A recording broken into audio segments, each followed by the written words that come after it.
The Thom Hartmann Program is brought to you in part by the Aiden Forecast, an investment newsletter with weekly updates of leading market indicators and a monthly deep dive into what the details of the economy and the markets mean for investors and retirees. On the web at aidenmarkets.com.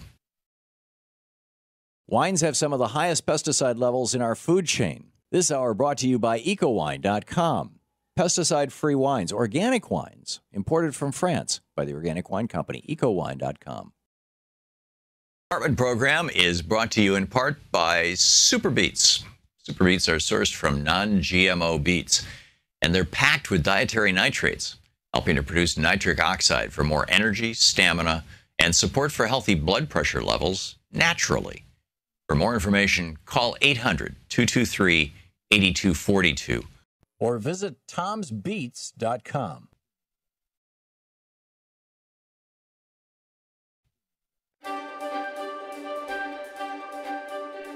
For the Thom Hartmann University Book Club today, we're reading Locked Down, Locked Out, Why Prison Doesn't Work and How We Can Do Better by Maya Chenwar, who is, or was, I believe she still is, the publisher, or the editor, rather, over at truthout.org.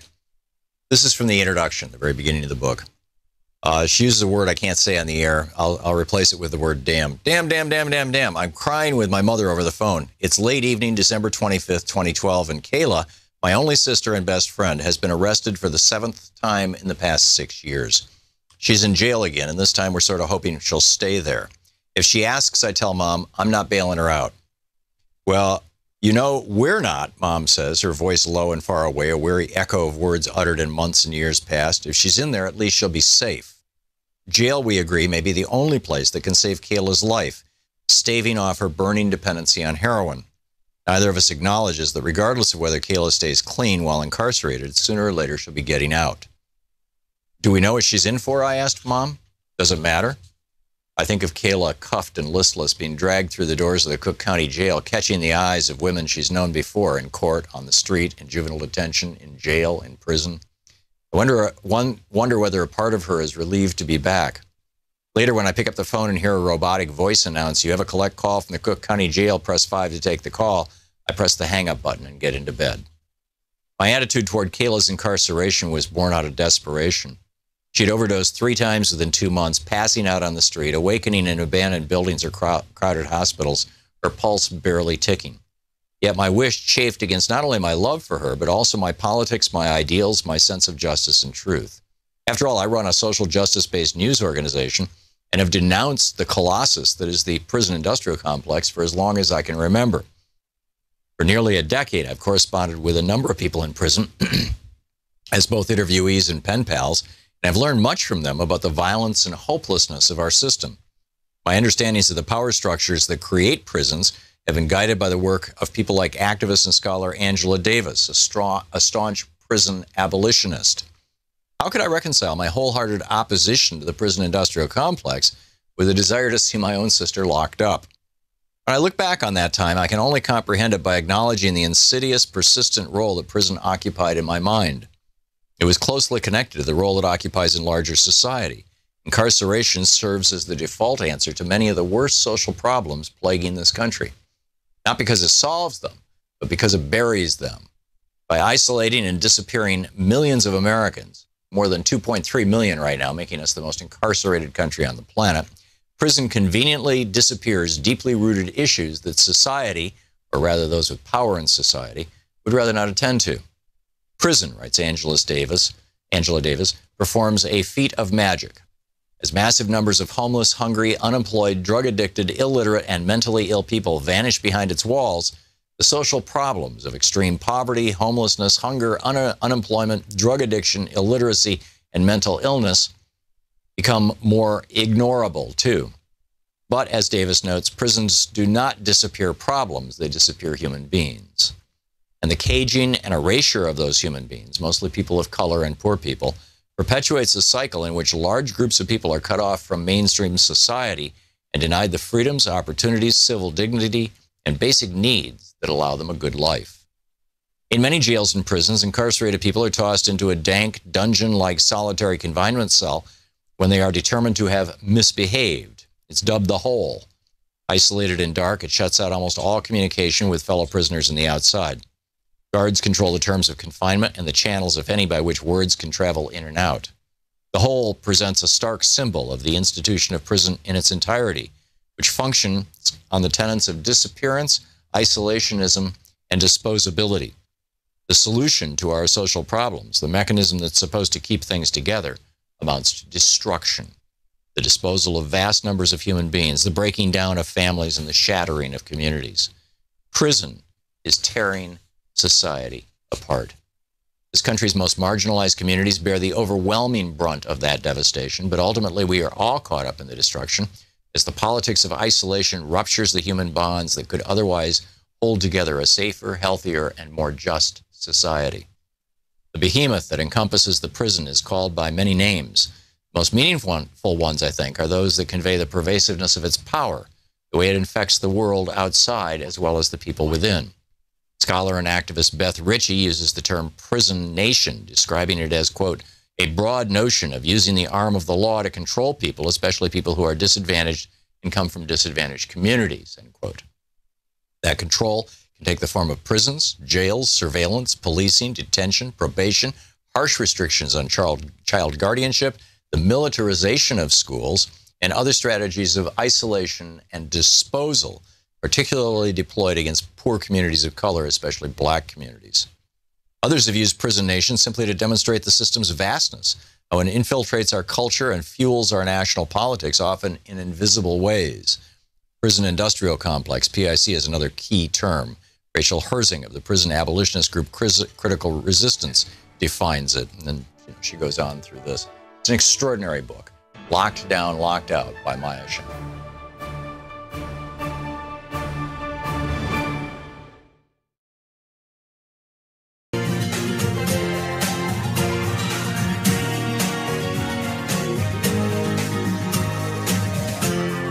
This is the Thom Hartmann Program.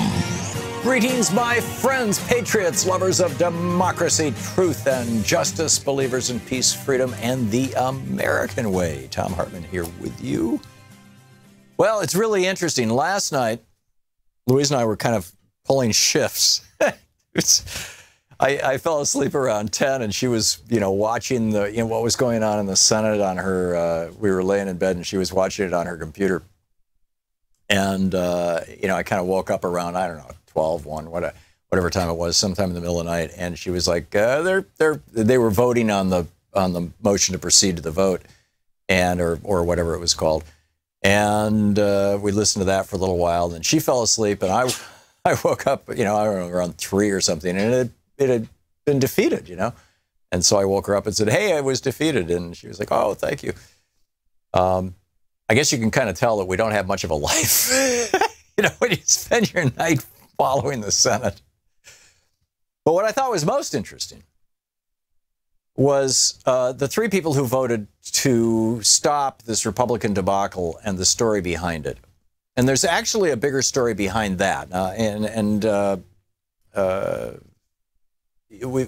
Paul Ryan is in this story, and then the 3 people who voted no are in this story. But the big frame, the big piece for this whole thing is that Sunday is the, I think, 52nd anniversary of Lyndon Johnson signing Medicare into law.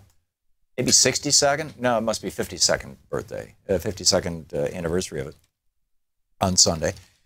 And this legislation would have killed Medicaid. And in fact, the way that Mitch McConnell was selling this thing to the Republican senators was with, as Mitch McConnell often does, a lie. And essentially what he was saying to them is, it doesn't matter what you guys vote on. It's going to go to the House Senate Conference Committee, and they're going to rewrite the whole thing anyway. And then you won't be held to account for it. You won't be blamed for it. And it's not going to be, as draconian as this bill is. And this bill was considerably watered down from how draconian the House bill was. And so, a few of the Republican senators were like, oh, okay, well, thanks for the reassurance.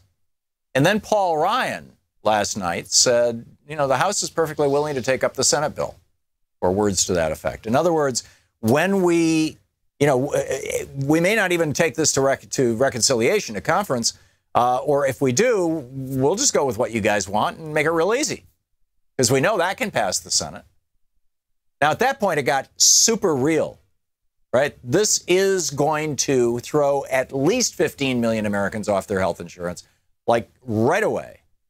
And down the road, it's going to be 20, 30 million Americans, and you're going to have bodies. We're going to see people dying as a result of what the Republicans were doing last night in the Senate. These little mind games on behalf of the libertarian billionaires who don't think that their tax dollars should go to pay for health care for takers rather than makers, right?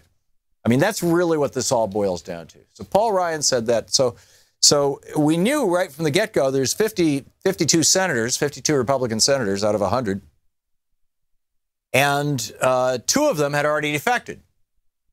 Susan Collins of Maine had said, no, I am not going to vote on this thing.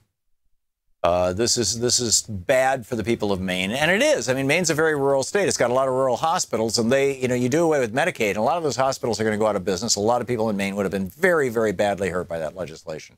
In fact, Susan Collins, had she voted yes, may have lost her seat, because the people of Maine have got this thing figured out. So, while it was, kind of noble of her to buck her own party, Susan Collins has done that before, and in fact, she really almost had no choice. I mean, she did a good thing, and I want to acknowledge her for it, but she didn't really put herself out on a limb. Lisa Murkowski, however, whole nother story. Lisa Murkowski, the Republican from Alaska, who her own party rejected at the institutional level in the last election, and they put up somebody else to run against her, and she ran a write-in campaign in Alaska. And, how do you spell Murkowski? Because you have to spell it perfectly right in order for that vote to count. And the people of Alaska wrote in her name, and she won. So she's pretty popular in Alaska. But Ryan Zinke called her and called the other senator from Alaska and said to both of them, nice state you got there. Nice oil and gas industry that I supervise on the federal lands. Be a shame if something happened to it. So Murkowski was facing an overt and explicit threat of revenge from the Interior Department and the administration. And, there's no doubt in my mind that they will probably try to punish her. So she was facing a serious threat of punishment. And, and the Republican Party is fairly strong in Alaska. So Lisa Murkowski actually took a hell of a chance, saying, no, I'm going to do the right thing. Which brings us to John McCain. All over the media, I mean, I've seen 4 or 5 chyrons, the lower thirds on television, saying McCain cast decisive vote, blah, blah, blah. Well, yeah, he waited until he was the decisive vote. And McCain comes out and does the thumb down like the old Roman senators or the Roman people who would go to the amphitheater and watch the gladiators. And after they were all done, the gladiator that survived, if they would give him a thumbs up or a thumbs down, if it was thumbs down, they'd kill him, right? So John McCain, playing the role of a Roman senator, I guess, comes out and does a thumbs down. They record that as a no vote. The whole chamber goes, and McCain is treated like he's, the conquering hero. Well, conquering hero John McCain is not. And in fact, and I had printed out the story, but our printer has has gotten totally flaky, and the story somehow never made its way to my desk. So my apologies to the people of Hawaii. I don't remember the name of your senator, but she flew back. She's a Democrat. She flew back for this vote, and she has stage 4 kidney cancer. Stage 4, metastasized, high probability you're going to die. Kidney cancer. She flew back with this to vote against this health care bill. She gets no credit for that. McCain has brain cancer. He's got nothing to lose. He's not in all probability going to run for re-election. He may not even survive that long. And so it's not like this cost him a lot to do the right thing. If anything, frankly, with a lot of Americans, it made him a hero. But I think the real hero last night was Lisa Murkowski. And I think John McCain is getting way too much credit. Because the media has this whole narrative about, he's such a maverick, he's so different, he's not like everybody else. Yeah, right. But the larger story, to get back to that, I keep saying there's a bigger story here. The bigger story is that 52 years ago Sunday, we got both Medicare and Medicaid, and the American people discovered anew, as they did back in the 30s when we got Social Security, and over the years, many other programs brought to you by Democrats, from unemployment insurance to workman's compensation to, the 40-hour work week to, the list just goes on and on and on, that, brought to you by the Democrats, that people discovered when Social Security was passed that the government can do something right. The government can really be a force for good. This was after, 9 long years was Franklin Roosevelt's phrase. 9 years of living with a fatted calf, 3 years of depression, from 1920 to 1929, basically, from the election of Warren Harding until the great crash. What FDR showed us with Social Security is the government can work. It can work very efficiently. Nobody's ever missed a Social Security check. They've, since 1935, nobody. Every check has gone out. The system works just fine. The system is solvent. Needs a few tweaks around the edges, but it's doing just fine. Same with Medicare and Medicaid. And of course, the Republicans consider this socialism. Well, the billionaires consider it socialism. That we little people would ask for some of their money to help pay for a decent quality of life for all of us. They realize that a middle class is not a normal thing, that you have to create a middle class. Normal capitalist economics does not produce a middle class. What it produces is a very small, very wealthy class and a very large class of very poor people, and a very tiny middle class, which is mostly doctors and lawyers and artisans who have, a really, really high-level skill set. That's the middle class in classic economics. Charles Dickens wrote about it in all his novels. So if you want to have a real middle class that encompasses, all those people who otherwise would have made up the working poor, you have to have a transfer of wealth. You have to have minimum standards for business that say, you cannot pay below this. Now, England didn't want that during the time of Charles Dickens. They actually had maximum wage laws that said, you may not pay more than this. Because they did not want a middle class to emerge, because middle classes are politically pesky. They tend to demand things like accountability and honesty in government.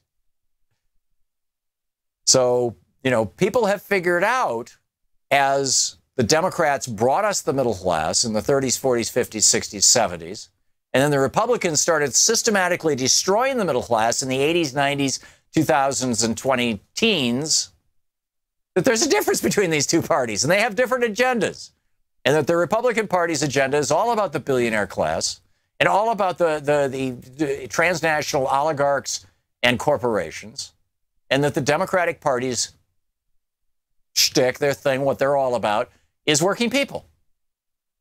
And people are more and more waking up to this. So, arguably, this is the real reason why the skinny deal is dead, is deep down inside, John McCain knew that the years and years that he has spent promoting lies and propping up his party and their BS agenda, pretending that they're here for the little guy who just wants to own his gun and just wants to be able to put nooses in front of the houses of black people and just wants to be sure that his school is segregated. The little guy, right? that all those years that the Republican Party had been defending that little guy, they had also been economically screwing the little guy. And John McCain knew this. This is no secret in Republican circles. They know it. They sit around. They laugh about it. But last night, he joined the two women did the heavy lifting, right? Susan Collins and Lisa Murkowski. They did the heavy lifting. John McCain comes in, stands on the platform for a few minutes, and basically is, whoa, what an amazing thing he did. Right. Anyhow, that's what happened last night. We'll be right back. This is the Thom Hartmann Program. Thank you. And the senator from Hawaii is Mazi Hirono. And my apologies to Senator Hirono for not remembering her name. We'll be right back.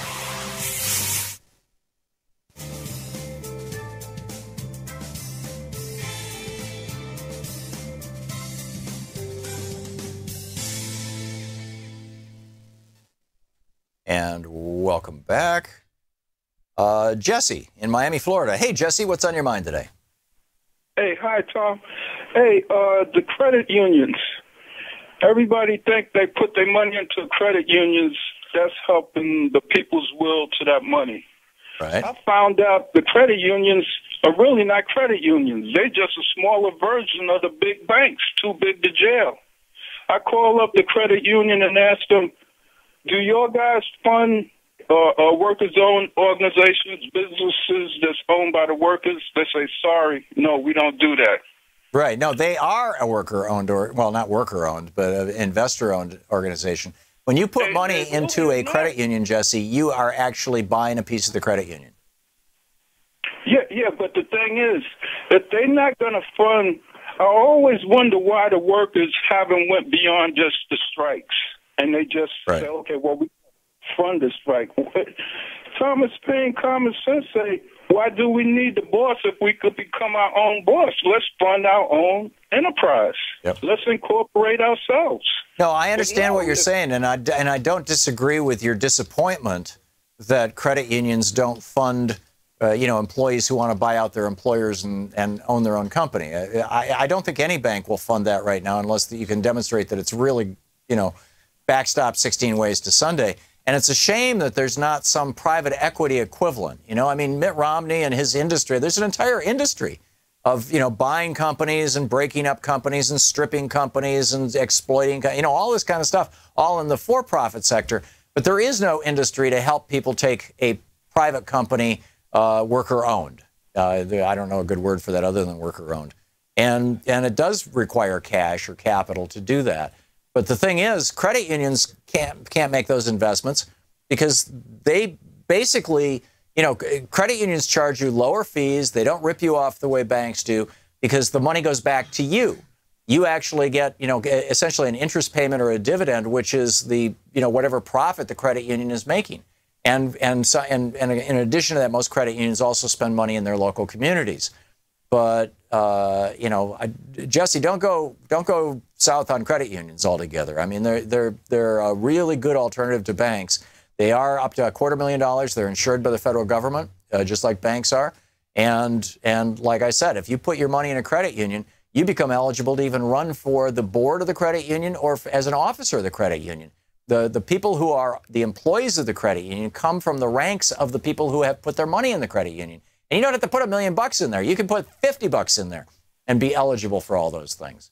So there's some pretty cool stuff about credit unions, Jesse. But I got to say this. You just hit the nail on the head. We need an alternative to the private sector. If the public is going to have some kind of Thomas Paine common sense to have some control over, if you do buy a house and you do pay back dividends, but if you buy everything else, and then the house, the people who build it, is still all private. The people they're always going to be enslaved debt. Yeah, no, I understand what you're saying, and you're right. But what if we started lobbying for a government agency? The way the FHA backstops home loans, and the way that the old GI Bill used to pay for people to, like my dad's first home mortgage, only home mortgage was through the GI Bill. if we had something similar to that that helped employees buy out their employers and own their own companies. That'd be a great idea. Jesse, thanks a lot.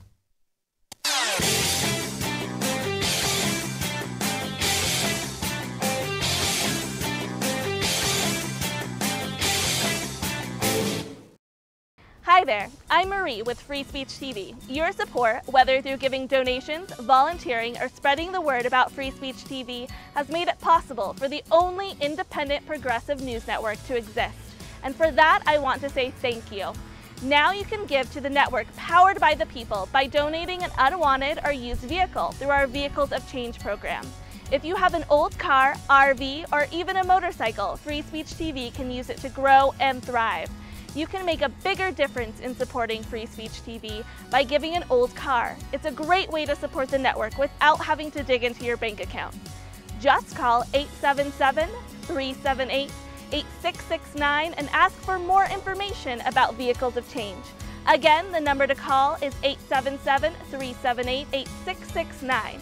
If it has a VIN, we'll take it in. Thank you.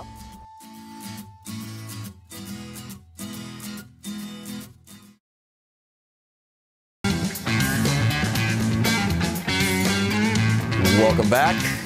On the line with us, Christine Pellegrino, New York State Assemblywoman representing New York's 9th District, elementary school teacher, Bernie Kratt. She's at the Progressive Change Campaign Committee candidate training camp, the PCCC, and her website is nyassembly.gov/mem, as in member, MEM/Christine-Pellegrino.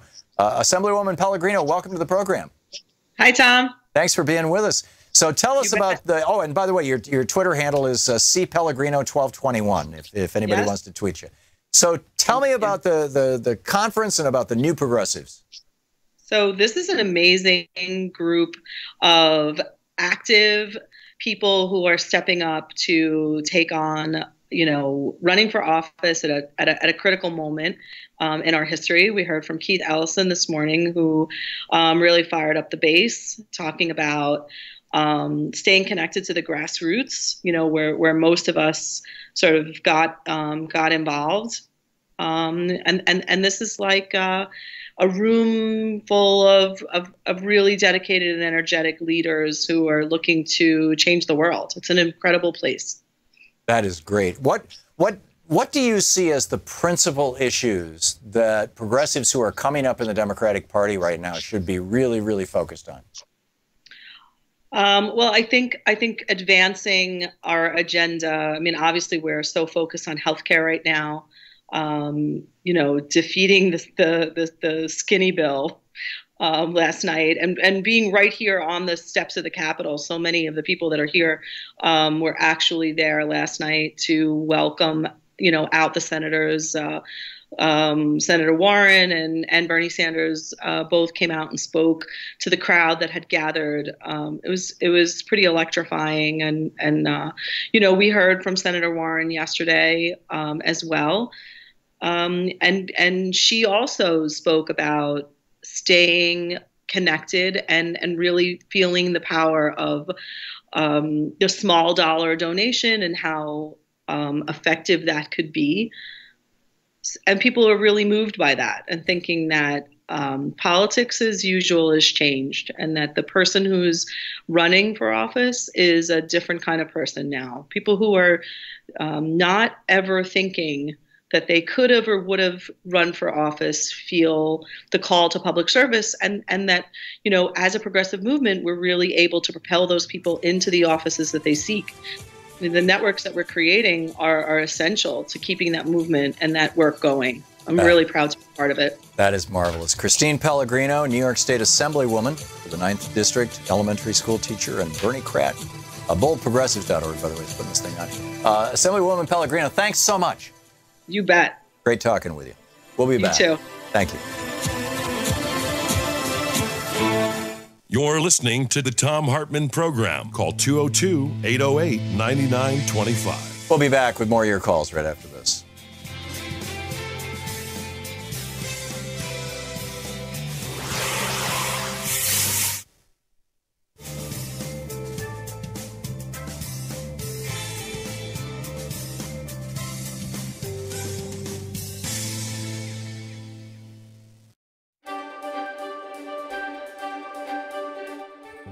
Hi, it's Thom Hartmann Book Club, and today we're reading from What Would Jefferson Do?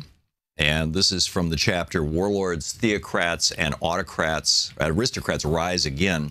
The subchapter Theocrats Attack Democracy. And the epigraph that we started the chapter with is from President Abraham Lincoln, where he said, "I am approached with the most opposite opinions and advice, and by men who are equally certain that they represent the divine will. I hope it will not be irreverent of me to say that if it is probable that God would reveal his will on such a point so connected with my duty, it might be supposed he would reveal it directly to me." The subhead of the chapter, America is a Christian nation. No, it's a nation where a lot of Christians live. And I read about Judge Moore and his Ten Commandments thing and his statement that, America was founded in Christianity, and then proceed to share the founders' actual view on this. Our founders were both well-schooled in the history of the Crusades and knew from firsthand experience with Puritanism how oppressive religious men could be, even with small amounts of political power. Ben Franklin fled Boston when he was a teenager, in part to escape the oppressive environment created by politically powerful preachers. And for the rest of his life, he was openly hostile to the idea of a secular power being wielded by those who hold also religious power. Although he was fascinated by the spiritual experience, Franklin had little use for the organized religions of his day. In his autobiographical Toward the Mystery, he wrote, quote, "I have found Christian dogma unintelligible. Early in life, I absented myself from Christian assemblies," end quote. In his autobiography, Franklin talks about how he came to this way of thinking, quote, "My parents had early given me religious impressions and brought me through my childhood piously in the Puritan way. But I was scarce 15 when, after doubting by turns of several points, as I found them disputed in the different books I read, I began to doubt of revelation itself. Some books against deism fell into my hands. They were said to be the substance of sermons preached at Boyle's lectures. It happened that they wrought an effect on me quite contrary to what was intended by them, for the arguments of the deists, which were quoted to be refuted, appeared to me much stronger than the refutations, and I soon became a thorough deist," end of quote. Franklin, like most of the more well-known founders, was a deist, subscribing to a philosophy made popular by Unitarians who held that the Creator made the universe long ago and has since chosen not to interfere in any way, that, that neither Jesus nor anybody else was divine, or alternatively, that we are all divine, and that there is only one God and not three. Another founding deist who resisted giving political power to those with religious power was George Washington. Jefferson's diary entry for February 1st, 1799 reads, quote, "When the clergy addressed General Washington on his departure from the government, it was observed in their consultation that he had never, on any occasion, said a word to the public which showed a belief in the Christian religion, and they thought that they should so pen their address as to force him at length to declare fidelity whether he was a Christian or not. They did so. However," Jefferson noted, "the old fox was too cunning for them. He answered every article of their address, particularly except that which he passed over without even notice." Jefferson concluded that Washington, quote, "never did say a word on the subject in any of his public papers, and that Governor Morris, a close friend of Washington's, has often told me that General Washington believed no more in that Christian system than he himself did, than Governor Morris did," end of quote, from Jefferson. In fact, President George Washington supervised the language of a treaty with African Muslims that explicitly stated that the United States was a secular nation. The treaty with Tripoli, worked out under Washington's guidance and then signed into law the next year by John Adams in 1797, reads, quote, "As the government of the United States is not in any sense founded on the Christian religion, as it has in itself no character of enmity against the laws, religion, or tranquility of Muslims, and as the said states never have entered into any war or act of hostility against any Muslim nation, it is declared by the parties that no pretext arising from religious opinions shall ever produce an interruption of the harmony existing between the two countries," end of quote. But for the founders, this wasn't just an issue of being Christian or not. They didn't want any organized religion mixing its functions with government. For example, on February 21st, 1811, President James Madison vetoed a bill passed by Congress that authorized government payments to a church in Washington, D.C. to help the poor. Faith-based initiatives were a clear violation, in Madison's mind, of the First Amendment doctrine of separation of church and state, and could lead to a dangerous transfer of political power to religious leaders. Caring for the poor was a public and civic duty, a function of government, and should not be allowed to become a hole through which churches could reach and seize political power or the taxpayer's purse. Funding a church to provide for the poor would establish, in Madison's words, a legal agency, a legal precedent that would break down the walls of separation the founders had put between church and states to protect Americans from religious zealots gaining political power. Thus, Madison said in his veto message to Congress, he was striking down the proposed law because it helped a church to, quote, provide for the support of the poor and the education of poor children of the same, which, Madison warned, would be a precedent for giving to religious societies. That would be giving federal funds. Now, things have certainly changed since then with the faith-based initiative program that started under Reagan has now exploded. But anyhow, the book is What Would Jefferson Do? Hey, want to hear that clip again? Subscribe to the Thom Hartmann Program on YouTube to see all your favorite show highlights. You can support the Thom Hartmann Program and see video of our entire 3-hour show over at patreon.com/Thom Hartmann. Welcome back. Thom Hartmann here with you here in D.C. All of our phones just went off about 20 minutes ago with an emergency flood alert. So it's the weather's getting pretty grim here, or at least pretty rainy. If you would, I'm a big believer in catching people doing things right. I think it's more effective, frankly, than catching them doing things wrong. And so if you're inclined to thank somebody for the vote last night, first of all, if you have a Democratic senator or two, you might want to call their offices and thank them for voting no. If one Democrat had defected, this whole thing would have gone a completely different way. So number one, thank you, Democratic senators. Number two, I would encourage you to call the Senate. The congressional switchboard is 202-224-3121. You might want to write that on your refrigerator or your phone, 202-224-3121, 3121.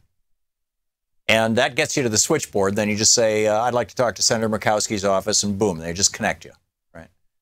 Or I'd like to talk to Senator Collins' offices. And I would and intend to, when I get off the air today, go out of my way to call the offices of Senator Lisa Murkowski, Senator Mazie Hirono, who flew back from Hawaii with stage 4 kidney cancer to vote no.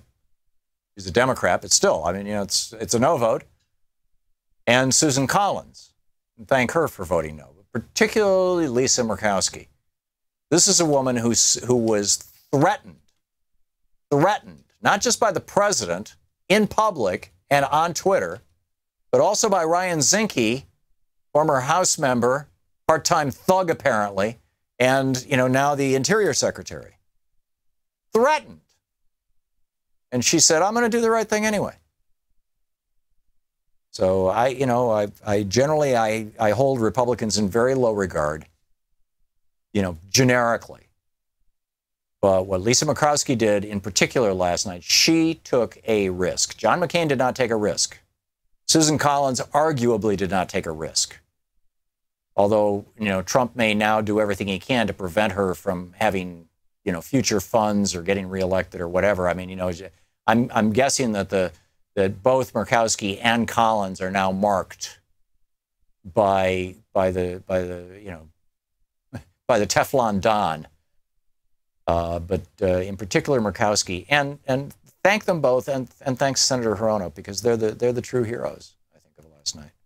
Certainly, Mitch McTurtle has, like the turtle flipped over on his back. It's like, oh, I can't get up. I don't know what I'm doing here. Well, I don't know what I'm doing. Actually, I guess that's more like what Mitch McTurtle talks like. Anyhow, let's pick up your phone calls. Eric in Lancaster, Pennsylvania, listening on Sirius XM. Hey, Eric, what's on your mind today?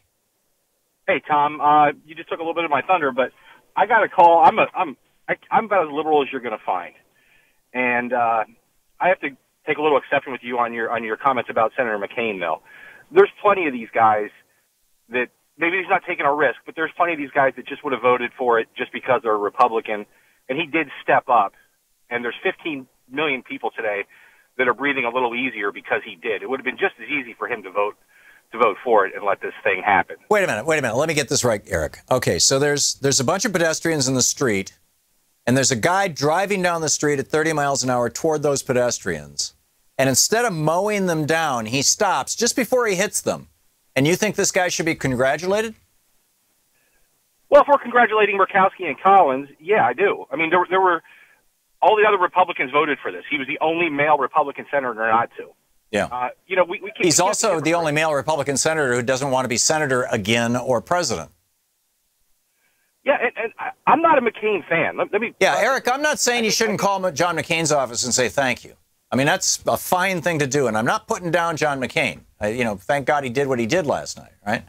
What I'm saying is that if we really want to honor courage in the Republican caucus, it's not John McCain, it's Lisa Murkowski. And McCain has a long history of not being the guy who has the courage. He's great at manipulating the press. He's great at getting his face on television. This was almost predictable in that context. John McCain always wants to be the center of attention. Call him up and thank him. He was also a guy that did stand up for campaign finance reform. Yes, McCain-Feingold, and then he abandoned it later. But at least he brought it out and made it an issue. You're right. I can't say that he unleashed this horrid new Republican Party on us when he appointed Sarah Palin, or he named her his running mate and said this would make a fine president. Well, I think what he was doing was acknowledging the power of Fox so-called news. I mean, I agree. Yeah. Okay. But we can't be hypocrites. I mean, he voted against this when President Obama went after bin Laden and they got that mission done, and after George Bush basically gave the guy a pardon, Republicans came out the next day with a problem with it. They ripped him for the way he handled it. We can't rip John McCain for being a coward or not being as about. Have I ripped John McCain, Eric? Women. Well, you're not. I shouldn't say, but he was just as brave, because there's plenty of these Republicans that would just have gone with the flow and voted for it. I think a lot of his colleagues. I pray that he's okay, but I think a lot of his colleagues are very relieved, because if this had passed, they would have probably lost the next election. I mean, in a way, John McCain may have saved a few Republican Senate seats. But again, I'm not trashing him. I'm just saying, in my opinion, the real hero of last night was Lisa Murkowski and all of the Democrats, and the press is treating it like John McCain is the superhero. And yes, I'm acknowledging that he voted against his own party. It's not the first time he's done that, but I don't think he's the superhero. Eric, I'm going to move along, but thank you. Ken in Streamwood, Illinois. Hey, Ken, what's on your mind?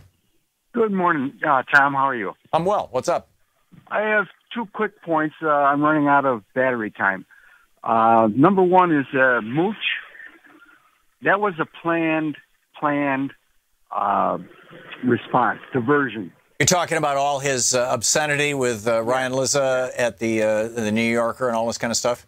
Yeah, and he's in the news, and the health bill is not as juicy. Right. So you think this was all diversion from the health bill? It may well be. I mean, he's not even working in the White House yet. He first has to sell his company.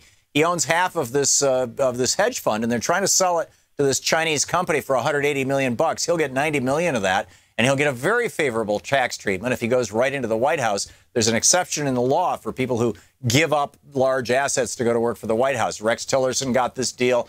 I'm guessing, probably, what's the Commerce Secretary Wilbur Ross? He's worth $5 billion. He probably got that deal. I'm guessing there's a whole bunch of billionaires and multimillionaires, who are going to get that kind of deal. But I think the proof in the pudding is if he didn't script it, the N-word would have come up. You know that for sure.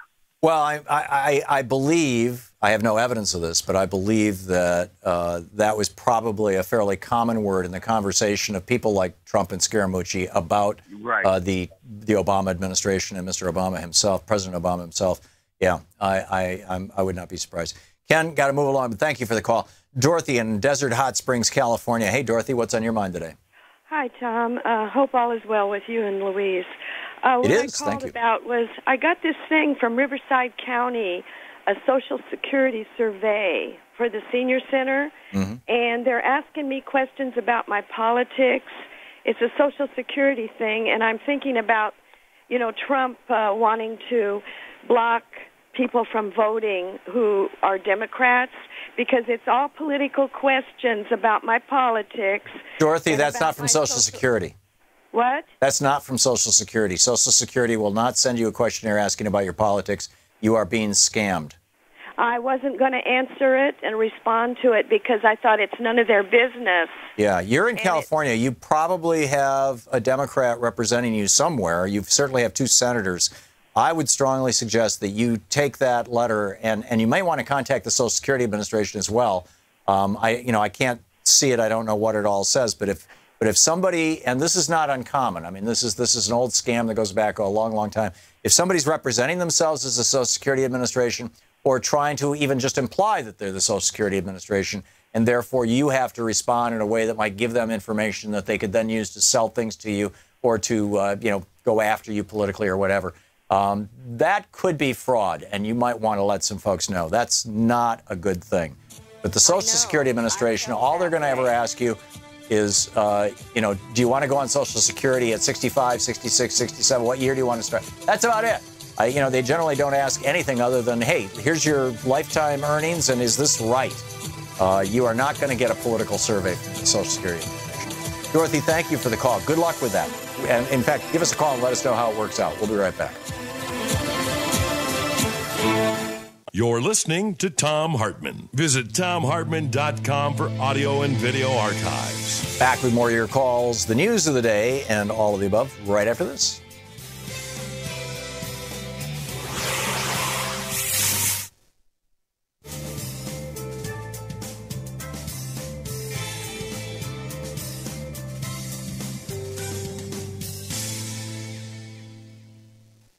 And welcome back. Devon in Blacksburg, Virginia. Hey, Devon, what's on your mind today? Thanks for watching Free Speech TV. Absolutely, Tom. The rain about to pour down here in Appalachia. You're getting it too, huh? There too. It must be a monster storm. I mean, it got so dark here. It's like it must have thunderheads going to 30,000 feet or more. Yes, and we're a couple hundred miles from D.C., and it is dark and getting darker here, so look out, batten the hatches. Yep. So the issue that I've worked on for so long and been inspired by you to continue working on and speaking out about it, the Radford Army ammunition plant and the Army burning hazardous waste in the open air after they soak it in diesel fuel. Well, finally, ProPublica, bless them, Abram Lustgarten is doing an intensive research piece on how the Army poisons people all over America with their hazardous waste disposal method. We also did it all over Iraq and Afghanistan. Exactly, right. So the same stuff that has given, soldiers cancer and other diseases there, they actually, and you know this, but to repeat, they put it on pallets 150 feet from the New River, soak it in diesel fuel, and light it on fire. And that happens darn near every day. They burn about 450,000 pounds a year, every year for the last 3 years. The plant's run by BAE Systems, a British company whose American chairman of the board is Michael Chertoff, showing absolute disregard for the health and safety of children in Appalachia. So ProPublica and Abram Lustgarten, the first article's Open Burns, Ill Wins. Excellent. Is there a website, ProPublica.org? ProPublica.org, absolutely. Then he goes down to Colfax, which is in southern Louisiana, to a place ironically named Clean Harbors, where they've been burning military waste for decades too. And it's obscene, but finally, there's a journalist, an organization with heart and money to put into it. So people need to call their senators and tell them, hey, this exemption that the Department of Defense got 30 years ago was until a safer method became available. And right now, today, in Germany and every other civilized nation where they dispose of munitions, they do it in an enclosed chamber, many of them made in America, but yet in America, the United States Army and BAE Systems and other companies like Clean Harbors allow people living downwind to breathe what they light on fire in the open air. And it's just as primitive as can be and as wrong as can be. Wow. What can people do about this, Devon? they can call their senator. Use that number, 202-224-3121. What's happened in the case of Radford, EPA came out and did multiple inspections. They found numerous violations, and no enforcement action has ensued. It's documented by ProPublica. Well, they can't enforce against the DOD unless the DOD allows it. No, that is not true. That's not true. Oh, really? Really. When Subpart X was written into RCRA, not to get too intense, but they were given an exception until a safer method of disposal. Oh, I see. So that's the loophole to the loophole that you're saying. I get it. Devon, thank you. Thank you. We absolutely all should stop the open burning of toxic waste. Absolutely.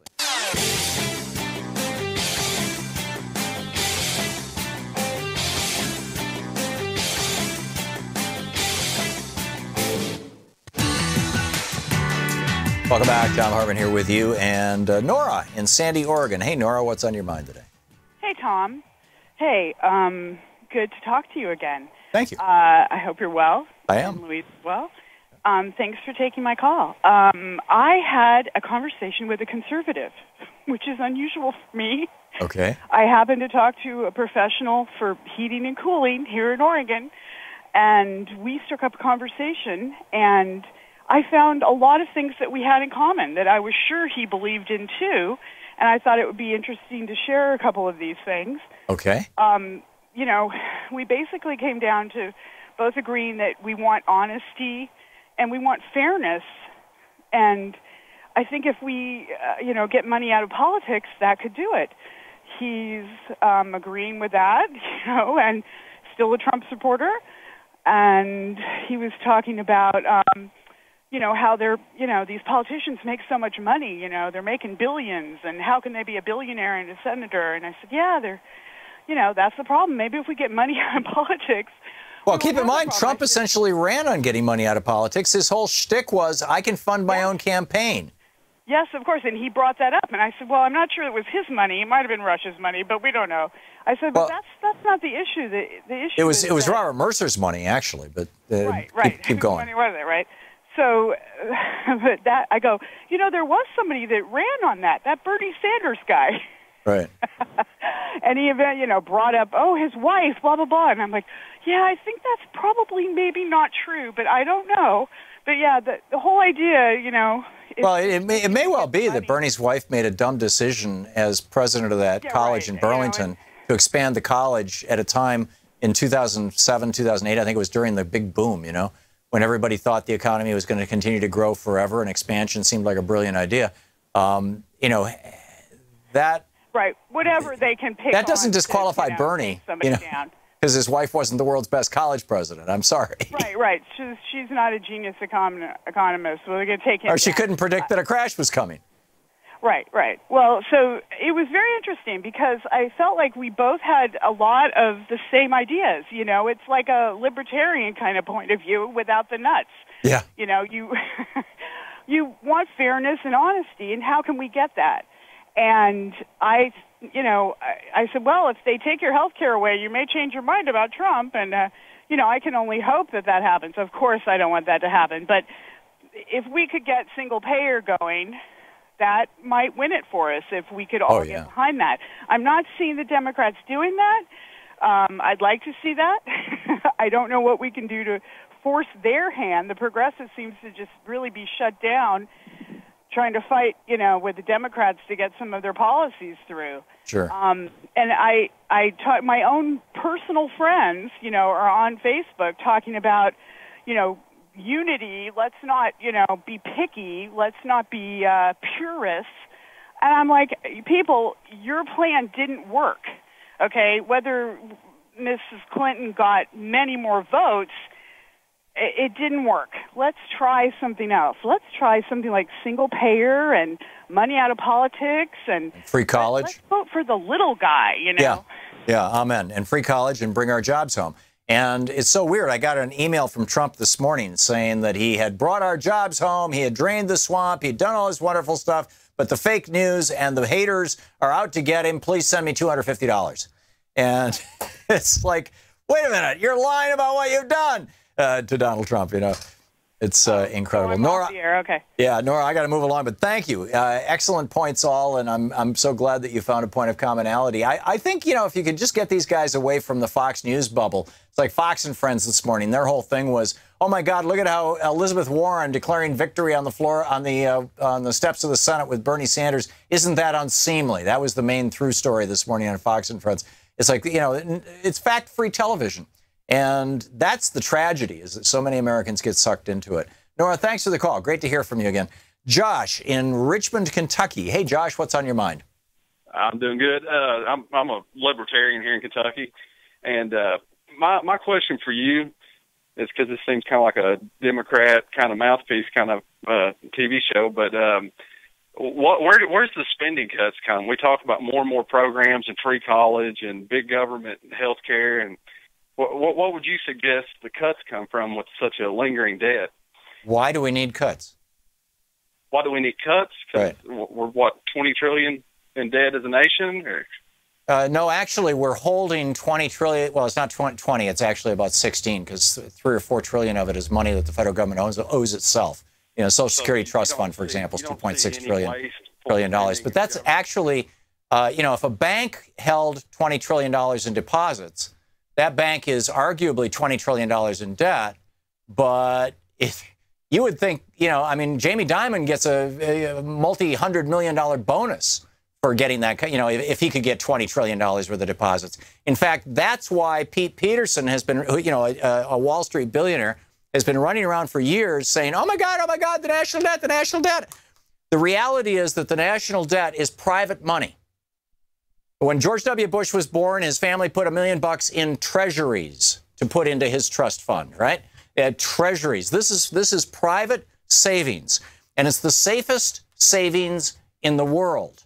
And if you did away with treasuries, like Andrew Jackson did in the late 1820s, early 1830s, he threw us into the longest and deepest depression in the history of the United States. Now, Wall Street looks at that $20 trillion and they say, you know, that money really should be in our banks so that we can make a profit off it. And that's why they're hysterical about the national debt.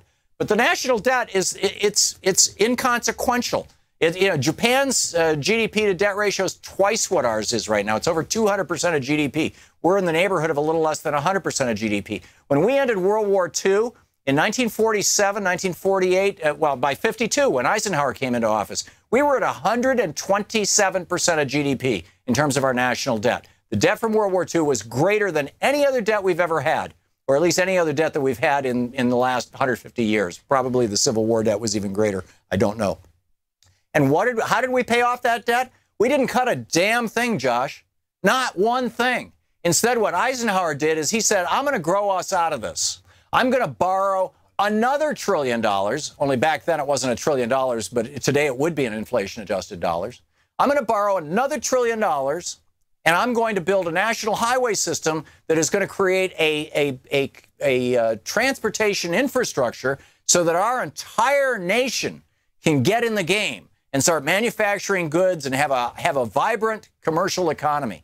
And that interstate highway system, which threw us even deeper into debt, has produced so much wealth that it paid the debt down to the point where it was only about 20, 25, 30% of GDP when Reagan came into office. Then Reagan, of course, tripled the national debt, It was only $900 billion when Reagan came into office, less than $1 trillion.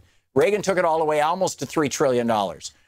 But, you know, it's still, and so if you're a debt hawk, if you're freaked out, you really need to be talking about Republicans, not Democrats, number one. But number two, the dirty little secret that Republicans in Congress know, but they're not going to tell you. And Democrats have known forever, and pretty much any economist can tell you, is that the national debt doesn't matter. It just doesn't matter. We don't need spending cuts. What we need is stimulus. We need spending. We actually need a spending increase, which will grow the economy. And we've seen the proof of this. We did this in the 1930s with the WPA, the CCC, the TVA. All of these things were funded by debt, and they put us back on the road. And then we saw the same thing with Eisenhower. You're listening to Thom Hartmann.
The Thom Hartmann Program is brought to you in part by the Aiden Forecast, an investment newsletter with weekly updates of leading market indicators and a monthly deep dive into what the details of the economy and the markets mean for investors and retirees. On the web at aidenmarkets.com. Wines have some of the highest pesticide levels in our food chain. This hour brought to you by ecowine.com. Pesticide-free wines, organic wines, imported from France by the Organic Wine Company, ecowine.com. Hartmann Program is brought to you in part by Super Beets. Super Beets are sourced from non-GMO beets, and they're packed with dietary nitrates, helping to produce nitric oxide for more energy, stamina, and support for healthy blood pressure levels naturally. For more information, call 800-223-8242 or visit tomsbeets.com.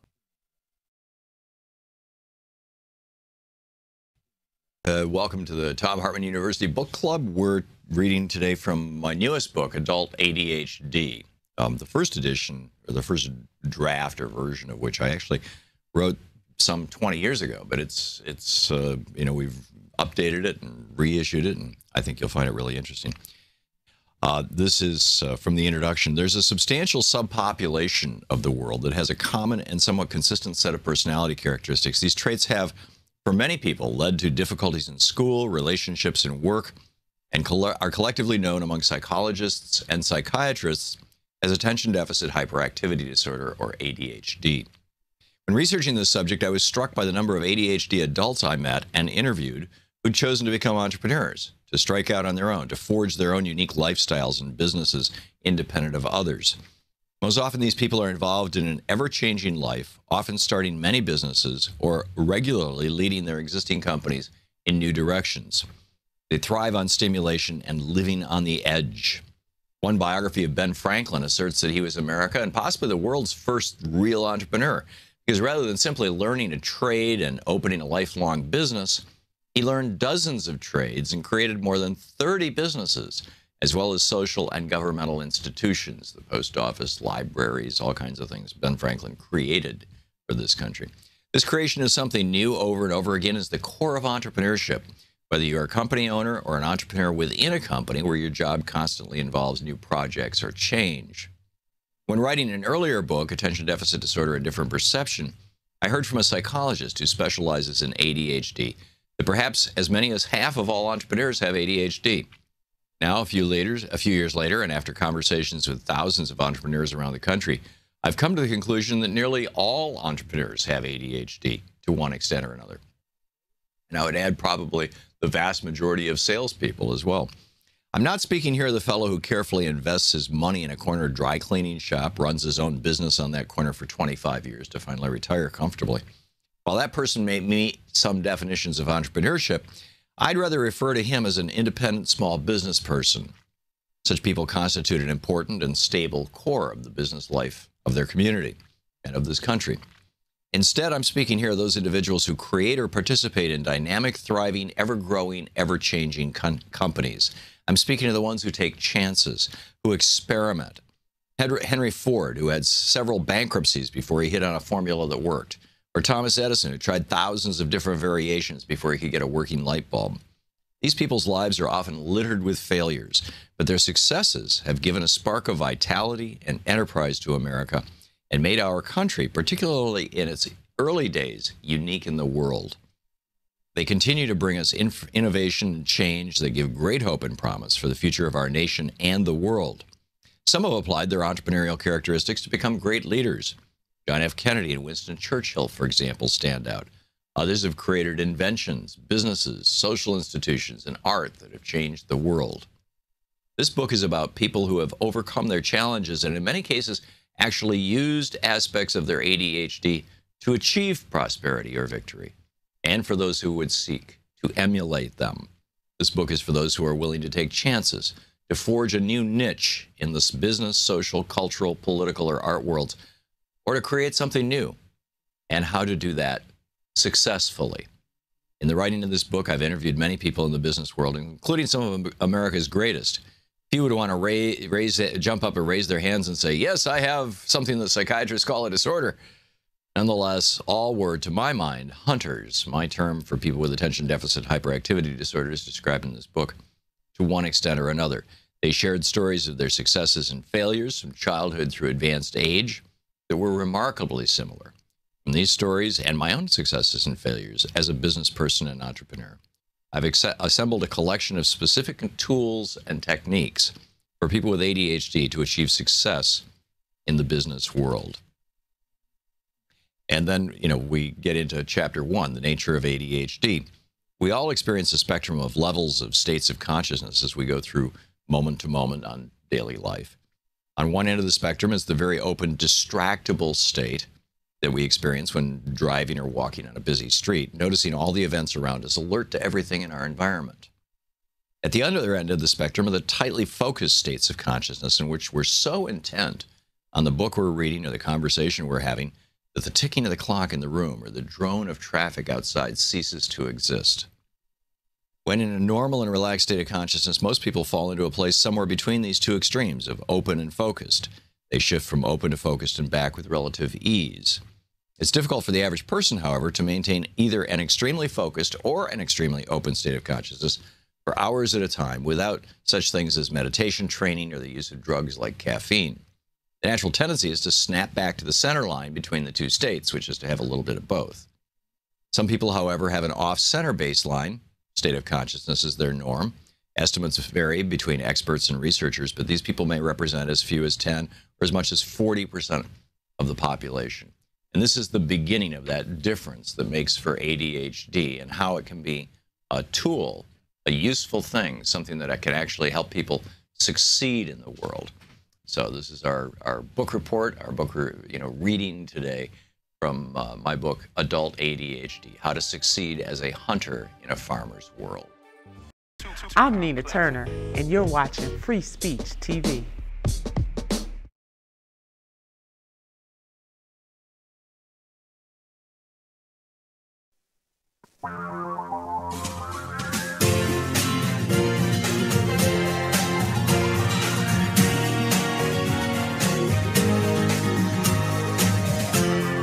This is the Thom Hartmann Program. Welcome back. Thom Hartmann here with you. This is fascinating. This is over on The Hill, the newspaper, The Hill. Defense by John Bowden, excuse me. Defense Secretary James Mattis was caught off guard and appalled. That's pretty strong language coming from, the Secretary of Defense, the guy in charge of the Armed Forces of America. Appalled by President Trump's announcement that he was banning transgender people from serving in the military, according to a New York Times report. Mattis, who was on vacation at the time of Trump's decision, only had 1 day's notice before Trump tweeted his announcement. Sources, according to the New York Times, sources close to the defense secretary told the Times that Mattis was infuriated by the tweets and saw them as an insult to transgender Americans currently serving in the military. Mattis, according to the Times, had been quietly lobbying Republicans for months to defeat a Republican-led amendment to the 2017 spending bill that would prevent the military from spending money on transition surgery or hormone therapy for transgender service members. The report states that Mattis initially resisted the initial policy allowing transgender Americans to serve, but accepted that the policy was to remain in place. His predecessor, the former Defense Secretary, Ash Carter, ripped the Trump administration for reversing the Obama administration's policies. Pretty important stuff, pretty amazing stuff, actually. In 1917, this was interesting, a silent protest, Chad Williams at Brandeis University wrote this op-ed. A silent protest parade in 1917 set the stage for civil rights marches. The only sounds were those of muffled drums, the shuffling of feet, and the gentle sobs of some of the estimated 20,000 onlookers. The women and children all wore white. The men were all dressed in black. It was July 28th, that's today, 1917, nearly 10,000 African Americans marched down Fifth Avenue, New York City, in silence to protest racial violence and white supremacy in the United States. New York City and the nation had never before witnessed such a remarkable scene. The silent protest parade, as it came to be known, was the first mass African-American demonstration of its kind and marked a watershed moment in the history of the civil rights movement. Chad Williams wrote a book called Torchbearers of Democracy, and in it he profiles this. The remarkable, remarkable story. I have an article that is going to be published tomorrow on Alternet that I wanted to share pieces of with you. It is titled, "The Past 5 Presidents Have Used Fraud and Treason to Steer Themselves to Electoral Victory. The deception started long before Donald Trump." And, you know, I've talked about this before on this program, but I just, you know, thought it would be a good idea to just go through it all again. You know, people are talking about the Republican Party and Donald Trump and his links to organized crime and, you know, calling him Teflon Don and, you know, all these scandals ranging from his interactions with foreign oligarchs to his attempt to kill tens of thousands of Americans by denying them health care, to his stepping up with the destruction of the environment and destruction of public lands by turning them over to petro-billionaires and oil mining interests. You know, he was not the first Republican president to commit high crimes in office or in order to get into office, to get and stay in office. In fact, Eisenhower was the last, in my opinion, the last legitimately elected president of the United States. Since he left the presidency in 1961, we have had 6 Republican presidents. And every single one of them, from Richard Nixon to Donald Trump, have been illegitimate, ascending to the highest office in the land, not through small d democratic elections, but instead through fraud and treason. Let's start with Richard Nixon. And you might want to pull up the audio of Nixon talking to Dirksen here. Richard Nixon in 1968 knew that Lyndon Johnson was desperately trying to end the war in Vietnam. And Johnson, LBJ, had gotten it to the point in the final months of October 1968 where the South Vietnamese had actually agreed. There was a ceasefire going on. It looked like it was holding. They were going to meet in Paris. They were going to make this thing happen. And Nixon's people reached out to the president of South Vietnam and said, don't go to the peace talks. Don't cooperate with President Lyndon Johnson or Vice President Hubert Humphrey. Don't do it. Wait until after the election, and Richard Nixon will make you rich. And so the politicians of Vietnam said, cool, screw peace. And another 20,000 or so American soldiers died. Probably another 1 million Vietnamese died. Cambodians and Laotians died. And in the end, it wasn't until the Jerry Ford presidency that we finally pulled out. And Lyndon Johnson learned about this. 3 days before the election, he learned about this, and he called up Everett Dirksen to say, Everett, oh my God, here, listen to this. This is Lyndon Johnson and Everett. Everett Dirksen, by the way, was the leader of the Republicans in the United States, arguably at that point. That, you know, you had a Democrat in the White House. The Republicans in the Senate were led by Everett Dirksen. He was considered the wise old man of the Senate. He was very conservative, but not in the way that we would use that word today. He was not conservative like he's there for corporate interests. He was conservative like he was in favor of moving the country forward, but gradually. That's what conservative used to mean back in the 60s, you know, or to a certain extent. He was a decent man, Everett Dirksen. And here he is, the #1 Republican and the #1 Democrat in America. This is the President of the United States, Lyndon Johnson, talking to Everett Dirksen, Senator Everett Dirksen. Here's the latest information we got. The agent says that they just talked to the boss in New Mexico, and that he says that you must hold out, just hold on until after the election. We know what Chew is saying to them out there. Yeah, we're pretty well informed on both ends. Now, I'm reading their hand, Everett. I don't want to get this in the campaign. That's right. And they oughtn't to be doing this. This is treason. I know. This is treason. I know. It's amazing. So Richard Nixon came to power through treason.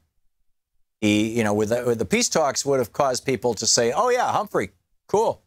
You know, he's going to bring peace. We'll vote for him. That was the big issue. Nixon was campaigning that he was going to end the war in Vietnam. He had a secret plan. Couldn't tell you. See, Trump said the same thing about ISIS. I got a secret plan. I can't tell you what it is. Because Trump's advisors, you know, Roger Stone and all, they're all old Nixon guys. So you've got Nixon, who came to power by treason, and you got Jerry Ford. Jerry Ford got selected by Richard Nixon to be his vice president because the vice president that was elected, Spiro Agnew, had been taking bribes when he was the governor of Maryland, and they'd finally caught up with him, and they were going to prosecute him while he was sitting in the White House as the vice president. So he resigned, and Nixon replaced him with Jerry Ford. Jerry Ford became president and pardoned Nixon and all of his buddies. And so Jerry Ford only was president because of Nixon's treason. He's also an illegitimate president. The next Republican president to come along was Ronald Reagan. In 1980, Jimmy Carter was way ahead. Everybody liked Jimmy Carter. Jimmy Carter was doing a pretty good job. The economy was a little soft, but it was largely the result of the Arab oil boycott. And Carter he was doing something about it. You know, his famous speech where he said, you know, the energy crisis is real and we're going to create this solar bank so that 20% of our nation's electricity is produced by solar power by the year 2000. He put solar panels on the roof of the White House. The thing that was hurting Carter was that a group of Iranian radicals, the so-called students, had taken 56 American hostages at the Iranian embassy after the Shah fell. And so the Reagan administration reached out to the Ayatollah and said, if you'll hang on to those hostages until after the election, this is the same game Nixon played. You'll hold on to the hostages until after the election, then we'll sell you weapons, even though it's completely illegal. And the Iranians really needed weapons from the United States because the Shah had been our ally and their entire military was all American-made stuff. And their planes needed spare parts, they needed tires, they needed replacement missiles, they needed everything. Their military was starting to fall apart because it was all American-made. And Reagan said, don't worry, we'll keep you going. Just keep the hostages so I get elected. And they did, and he was. And the president of Iran, Bani Sadr, wrote in an editorial for the Christian Science Monitor, he said, and I quote, I openly opposed the hostage-taking throughout the election campaign. I won the election with over 76% of the vote. Other candidates also were openly against hostage-taking. And overall, 96% of votes in that election were given to candidates who were against hostage-taking. 96% of the vote in Iran was free the hostages. But the Ayatollah said, no, we can't do this because I cut a deal with the Reagans, with the Reagan campaign. And in fact, this is then Bani Sadr later on in the editorial in the Christian Science Monitor in 2013. He says, after arriving in France in 1981, I told a BBC reporter that I left Iran to expose the symbiotic relationship between Khomeiniism and Reaganism. Ayatollah Khomeini and Ronald Reagan had organized a clandestine negotiation known as the October Surprise, which prevented the attempts by myself and then U.S. President Jimmy Carter to free the hostages before the 1980 U.S. presidential election took place. The fact that they were not released tipped the results of the election in favor of Reagan. End of quote from the president of Iran at the time. And Reagan's treason, just like Nixon's treason, worked perfectly. Reagan took the oath of office, and literally, as he raised his hand, the Iranians let the hostages go. And Reagan, good to his word, started selling weapons to the Iranians right away, and that's what we call the the Iran-Contra scandal. So then Reagan's vice president, George Herbert Walker Bush, was elected because he was vice president to a guy who had committed treason to take the White House. So he was an illegitimate president. Which brings us to George W. Bush, who only got into office because his brother ordered the Secretary of State of Florida to knock 56,000 African Americans off the voting rolls 3 weeks before the election so that his brother could get within spitting distance of winning the election. And still, he didn't win the state of Florida. They had to stop the count. They had to bring in the Supreme Court, 5 right-wingers on the Supreme Court to stop the count. Sandra Day O'Connor, I think to this day, regrets that vote. And that, of course, you know, that was George W. Bush, and now we've got Donald Trump. And there are many questions about his legitimacy, whether foreign governments were involved, whether the Russian government was involved, whether the oligarchs were involved. I'd say that the biggest thing is the oligarchs, you know, Mercer and the Kochs and all these guys, the billionaires behind him, and all the lies he told. You know, Trump said he was, you know, you go through the list, right? He was going to get money out of politics. He was going to stop. He was going to blow up the trade deals. He was going to bring back our jobs. He was going to protect Social Security. This is the Thom Hartmann Program. Trump lied through his teeth at virtually every rally and continues to. Like I said, I got an email from him this morning filled with lies.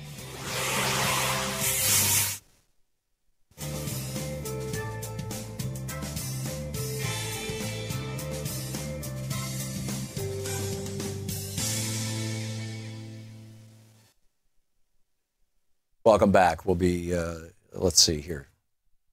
Pick up some phone calls from Free Speech TV. Douglas in Stedman, North Carolina, watching us on Free Speech TV. Hey, Douglas, what's on your mind? Well, Mr. Hartmann, I want to thank you for expressing via your show worldwide love and the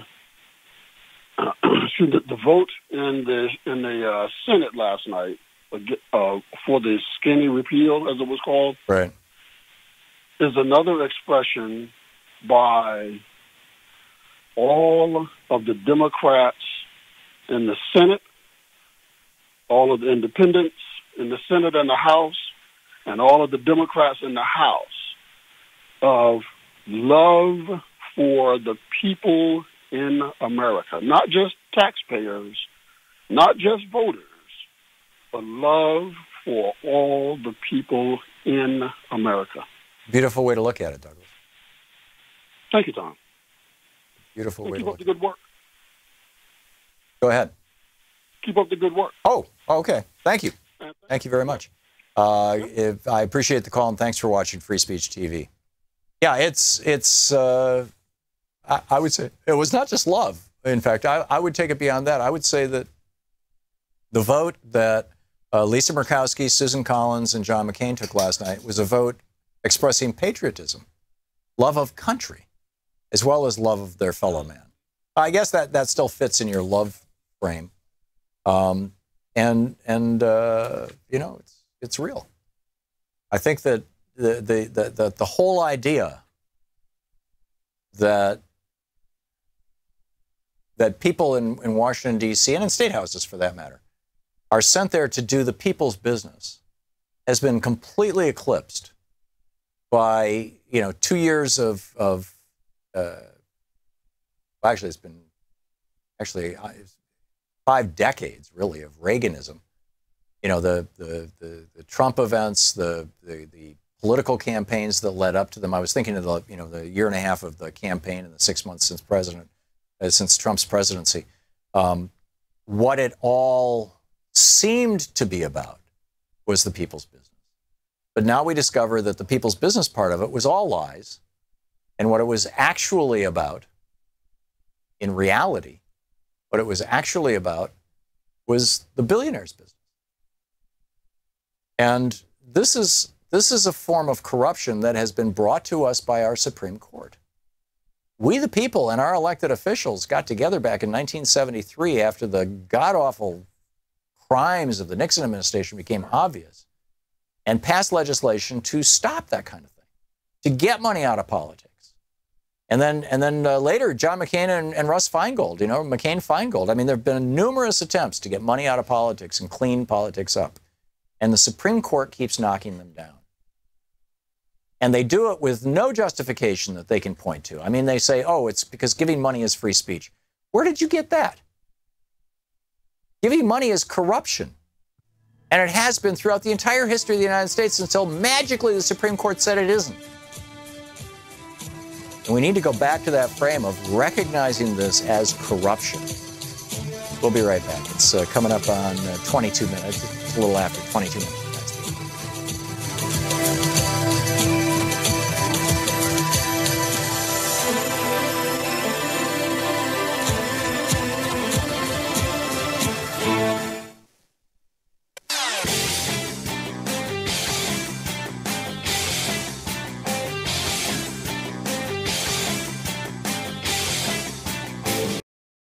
Hi, I'm Heather with Free Speech TV. Your support, whether through giving of donations, volunteering, or even spreading the word, has made it possible for the only independent progressive news network to sustain for more than 20 years. Now, You can give to Free Speech TV through the Branch of Gratitude. This program is a sustainable way to give that reduces waste through paper mailing, postage, and staff hours. By choosing to participate in the Branch of Gratitude, you are joining hands with the socially conscious community and sending a message to the world that Free Speech TV is not only here to stay, it is here to thrive. Please call 877-378-8669 or go online to freespeech.org. Make a difference and join the Branch of Gratitude today.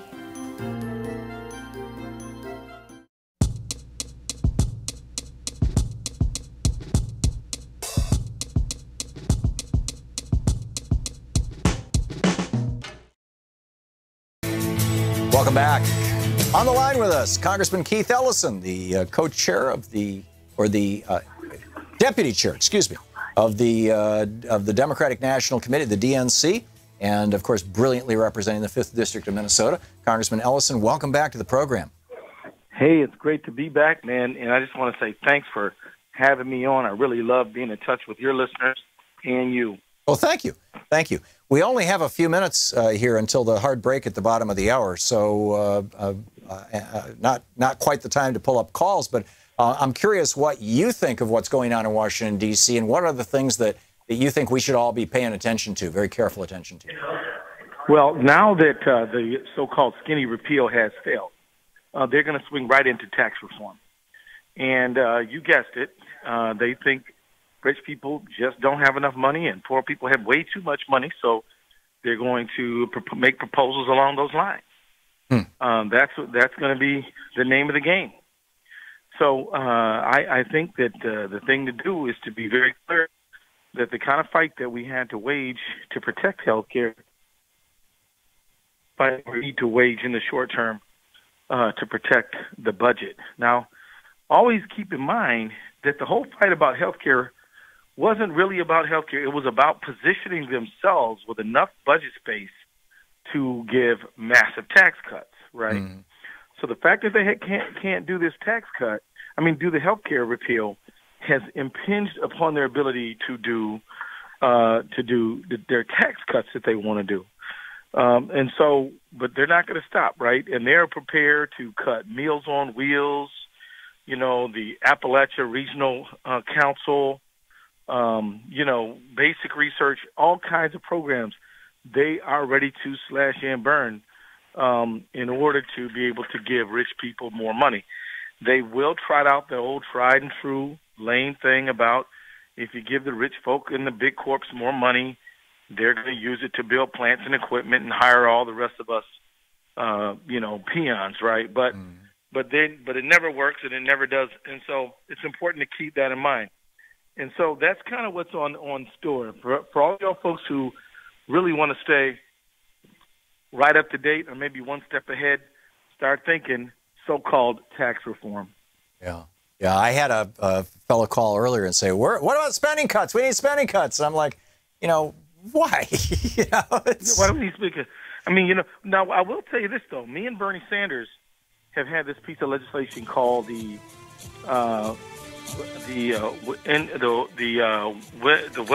Polluter Welfare Act. That's great.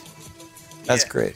And the In Polluter Welfare Act basically identifies about $110 billion worth of tax giveaways to big polluters. Oh, that's great. Well, you want to talk about tax cuts? Let's start here. Amen. Congressman Ellison, thanks so much for being with us today. You're listening to the Thom Hartmann Program. Call 202-808-9925. We'll be back with your calls right after this.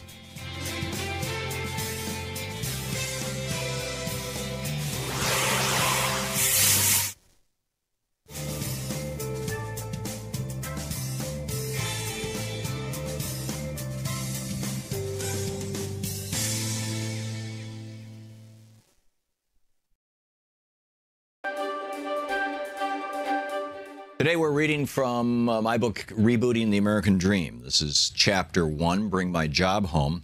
And we're about halfway into the chapter here. It starts out with this section called The High Cost of Free Trade. During the 1930s, none of the Asian powerhouse economies had adopted American industrialization strategies. So when Roosevelt Franklin Roosevelt put money into workers' pockets, and they bought toys or clothes or radios. All those items were made in Alabama or Connecticut or Michigan. Now they're made in China, which experienced a labor shortage in 2009, causing its average wage to increase from 80 cents an hour to $1.14 an hour, and its economy to grow by more than 8%. China has been following the lead of Japan, Taiwan, and South Korea during the past half-century and has become an industrial powerhouse as a result. And ironically, each of these countries got its strategy from us. George Washington's Treasury Secretary, Alexander Hamilton, proposed it in 1791. And by 1793, most of the parts of his report on the subject of manufactures had been instituted as a series of legislative and policy steps. And it didn't start with Hamilton. He was just building on King Henry VII's Tudor Plan of 1485, which turned England from a backwater state with raw wool as its chief export into a major developed state that was producing fine clothing and other textile products from wool. He accomplished this by severely restricting the export of wool from England with high export tariffs and restricting the import of finished woolen goods with high import tariffs. King Henry learned this from the Dutch. They copied the Romans, and the Romans got it from the Greeks 3,000 years ago. Nonetheless, President Obama continues to follow his predecessors, Bush Jr., Clinton, Bush Sr., and Reagan, all in the religious belief that free trade will save us all. It's all nonsense.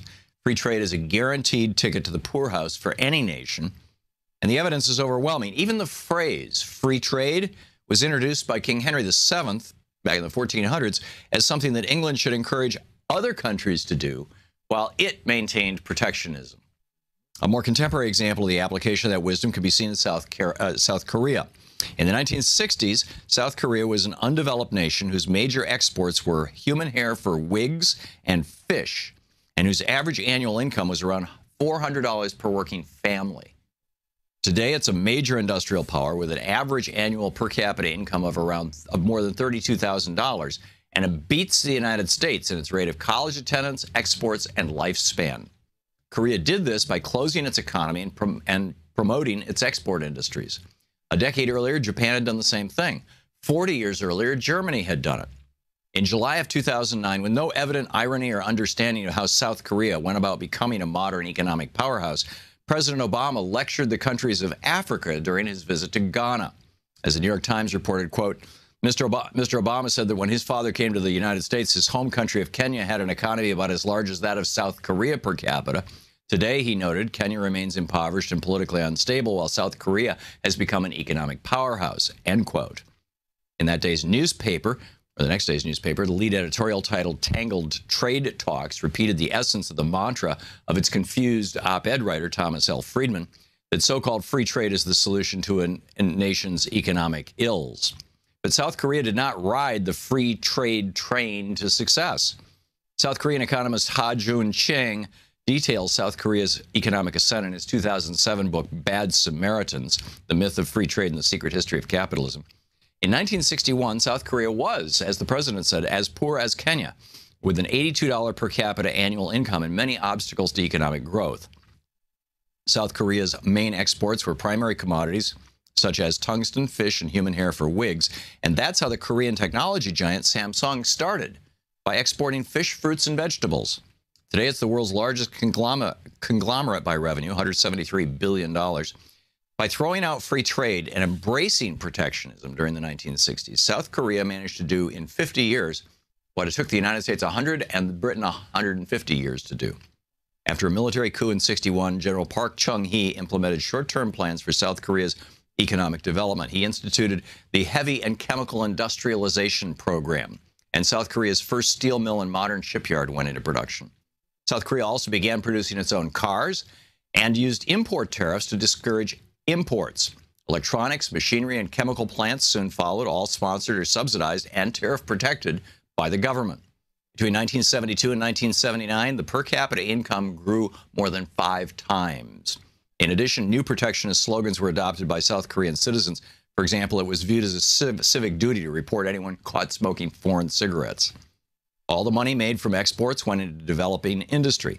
South Korea enacted import bans, high tariffs, and excise taxes on thousands of products. South Korea's transformation was, to quote Chang, as if Haiti had turned into Switzerland. This transformation was accomplished through protecting fledgling industries with high tariffs and subsidies, and only by gradually opening itself to global competition. In addition, the government ran or heavily funded many of the larger industries, at least until they were globally competitive. The government ran or regulated the banks and therefore the credit. It controlled foreign exchange and used its currency reserves to import machinery and industrial products. Now, I'm not suggesting that latter part for the United States, but the fact of the matter is that protecting your economy works. And we're basically the only developed country in the world that doesn't do it any longer. Rebooting the American Dream is the book.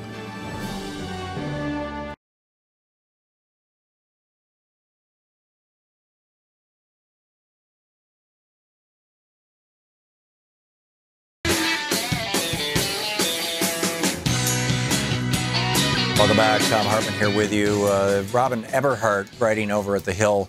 The top Democrat of the House Natural Resources Committee is calling for a probe into whether President Trump's Interior Secretary threatened to retaliate against Lisa Murkowski and Dan Sullivan, for that matter. They both received a call from Ryan Zinke on Wednesday telling them that the Trump administration will not support key projects with Alaska after Murkowski voted against denying, health care to millions of Americans. Oh, man. Raul Grijalva says, he says, this is a political vendetta. Running a department of the federal government means you serve the American people as a protector of their rights and freedoms. It does not mean you serve the president as a bagman for his political vendettas. Bagman is the perfect phrase. Donald Trump, he really, it is so clear this guy is a wannabe mafia don.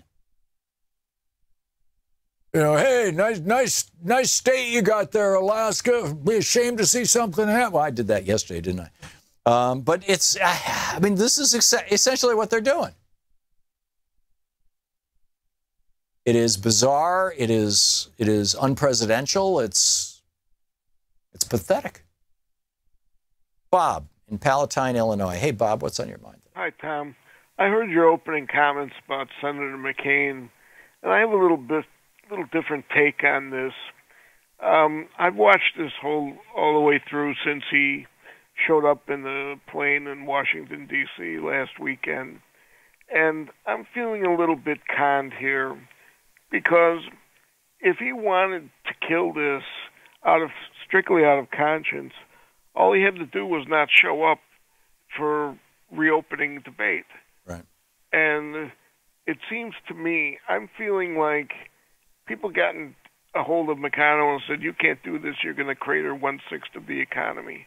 People that own hospitals and people that own huge medical corporations, not necessarily tied to the 1%ers, but pretty close, and said, you can't do this, you got to find a way to not do this. So I think that McConnell turned to McCain and said, we need you to do this, we need you to come back, make a speech, reopen debate like we're going to try to do this, and then you can vote against it and kill the bill, and it's okay because people say, we'll feel sorry for you because of your diagnosis and what you're fighting, and if anybody else says anything, we'll just say, well, it's crazy John McCain, the maverick, you can't trust his vote. And I think it was all orchestrated. It's a remote possibility, Bob. However, Mitch McTurtle here ends up with egg on his face.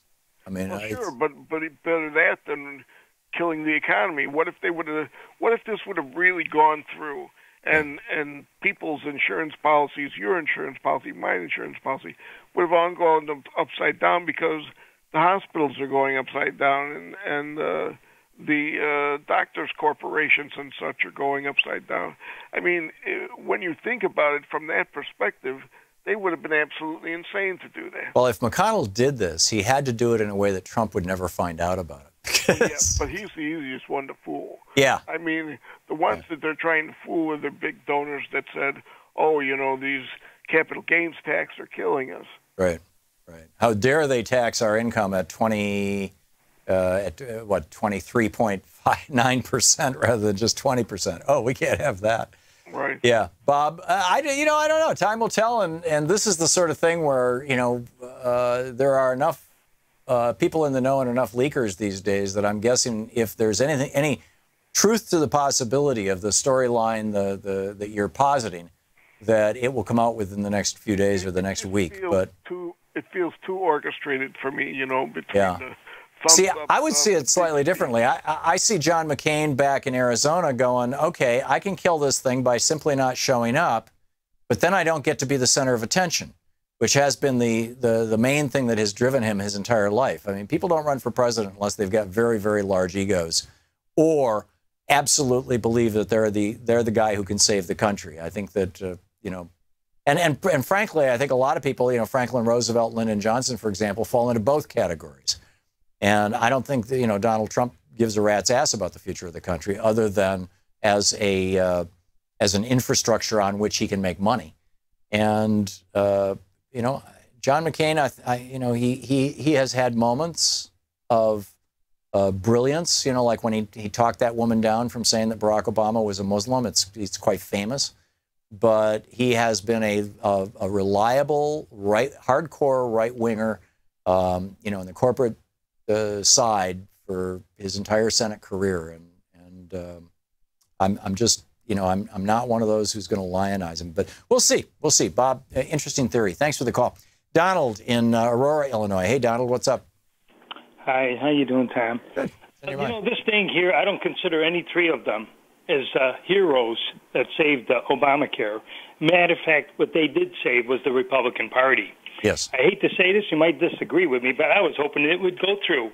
I would love to see the Republican Party fall on the very sword that they forged for all of us and the Republican voters. Because now they're all going to come out as heroes. This is all going to be forgotten about, the three of them. And the Republican Party is going to look like they saved it, that they did it for the American people. Yeah. And the Democrats will get nothing for the Democrats. They won't get any kind of recognition at all that we voted against it. We all stood, to go vote against it. It'll all be on the Republican side. And they better watch out, the Democrats, because if they start working with them, they better watch out that they're not going to sabotage it, which they already plan to do. They're going to sabotage it. And they're hoping that the Democrats will have their hands in it, too. So when they do sabotage, they'll say, well, see, we worked with the Democrats and none of this worked. So now that kind of justifies their position. Oh, I agree. And they're already sabotaging it. Marco Rubio in 2015 got legislation passed that got rid of the risk corridors, which made it safe for the health insurance companies to participate. When they lost that safety, they jacked their rates up substantially to give themselves that buffer that had been provided by the risk corridors. That was in 2016 when the legislation took effect. And now the president is, Trump is threatening to withhold billions, something on the order of $4 or $5 billion a month in payments to the insurance companies which is money that is coming out of the taxes on ultra rich people, that 3.8% increase in capital gains tax. Trump is threatening to withhold that. Just keep that money in the Treasury instead of paying it to the health insurance companies. And the health insurance companies are saying, okay, you do that, we are out. And that's exactly what Trump wants. He is playing a high stakes game of chicken here. And the American people are on the receiving end of it. And he is betting that he can crash the Obamacare system. And he can, by the way. He is betting that he can crash it and successfully pin the blame on the Democrats. I'm skeptical that he will win that bet. But that's the bet that he's doing right now. Donald, thanks for the call. Todd in Chippewa Falls, Wisconsin. Hey, Todd, what's on your mind today? Hey, Tom. I was... everybody's talking about the progressive part of the Democratic Party and how we should market ourselves. And I honestly, I think, what we really need to do is get back to, we could use FDR and the Second Bill of Rights and use that to our advantage as far as, making life better again for the average person. I agree. I think the Democratic Party should literally roll out FDR's original Second Bill of Rights and say, we are reintroducing FDR's 1944 Second Bill of Rights, or the Economic Bill of Rights, it was referred to as also. And these are that every American has a right to, number one, a job. And if the private sector cannot provide it, the government will be the employer of last resort. Number 2, an adequate wage and a decent living. In other words, solid minimum wage laws. A decent home. Every American has a right to a decent home, and the government will help you get that if you can't get it on your own. Every American has a right to, number 4, medical care. This would be single-payer health insurance. Number 5, every American has a right to economic protection during sickness, accident, old age, or unemployment. And that would be expanding how the Republicans cut federal long-term unemployment down to just 12 months, expanding long-term unemployment, expanding Social Security for sickness, accident, and old age. And number 6 in the second Bill of Rights, the Economic Bill of Rights, was a good education. And that would be to declare a $1.3 trillion debt jubilee, have the federal government pay off all of the student loan debts in the country, and henceforth, now and forevermore, college income or the cost of college will be paid for by the government out of our tax dollars. We're going to raise taxes on rich people back to the level where they were before Reagan came into office. And let's remind people, Todd, thank you very much for the call. Let's remind people that before Reagan came into office, America was on a tear. We were growing at well over 3% and had been for decades with a top 91 to 74% tax rate. That's what we need to go back to, and then we can afford to put people on the moon. You're listening to Thom Hartmann. Visit ThomHartmann.com for audio and video archives. I mean, consider, Eisenhower built the entire interstate highway system. John Kennedy put people on the moon. We did that because we had a high tax rate. We can go back to that.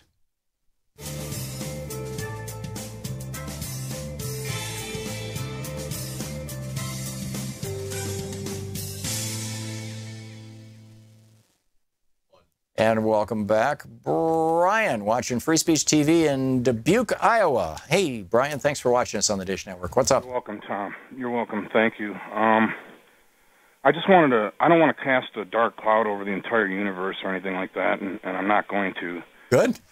But I wanted to mention about that Contra thing.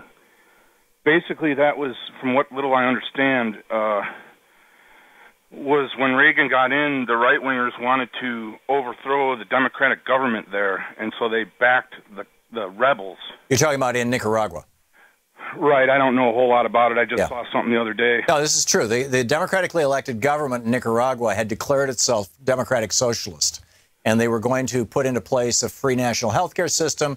They were going to put into place, they were going to expand, what was the Honduran equivalent of the Social Security program, and they were going to nationalize some of their industries and push out a bunch of American companies. And Reagan could not have that. These big American companies, particularly ITT, that had a foothold in Central America, were looking at their resources and assets being nationalized. They were not happy with it. In fact, they were very upset about it. And so Reagan funded the Contras with money he made selling weapons illegally to Iran.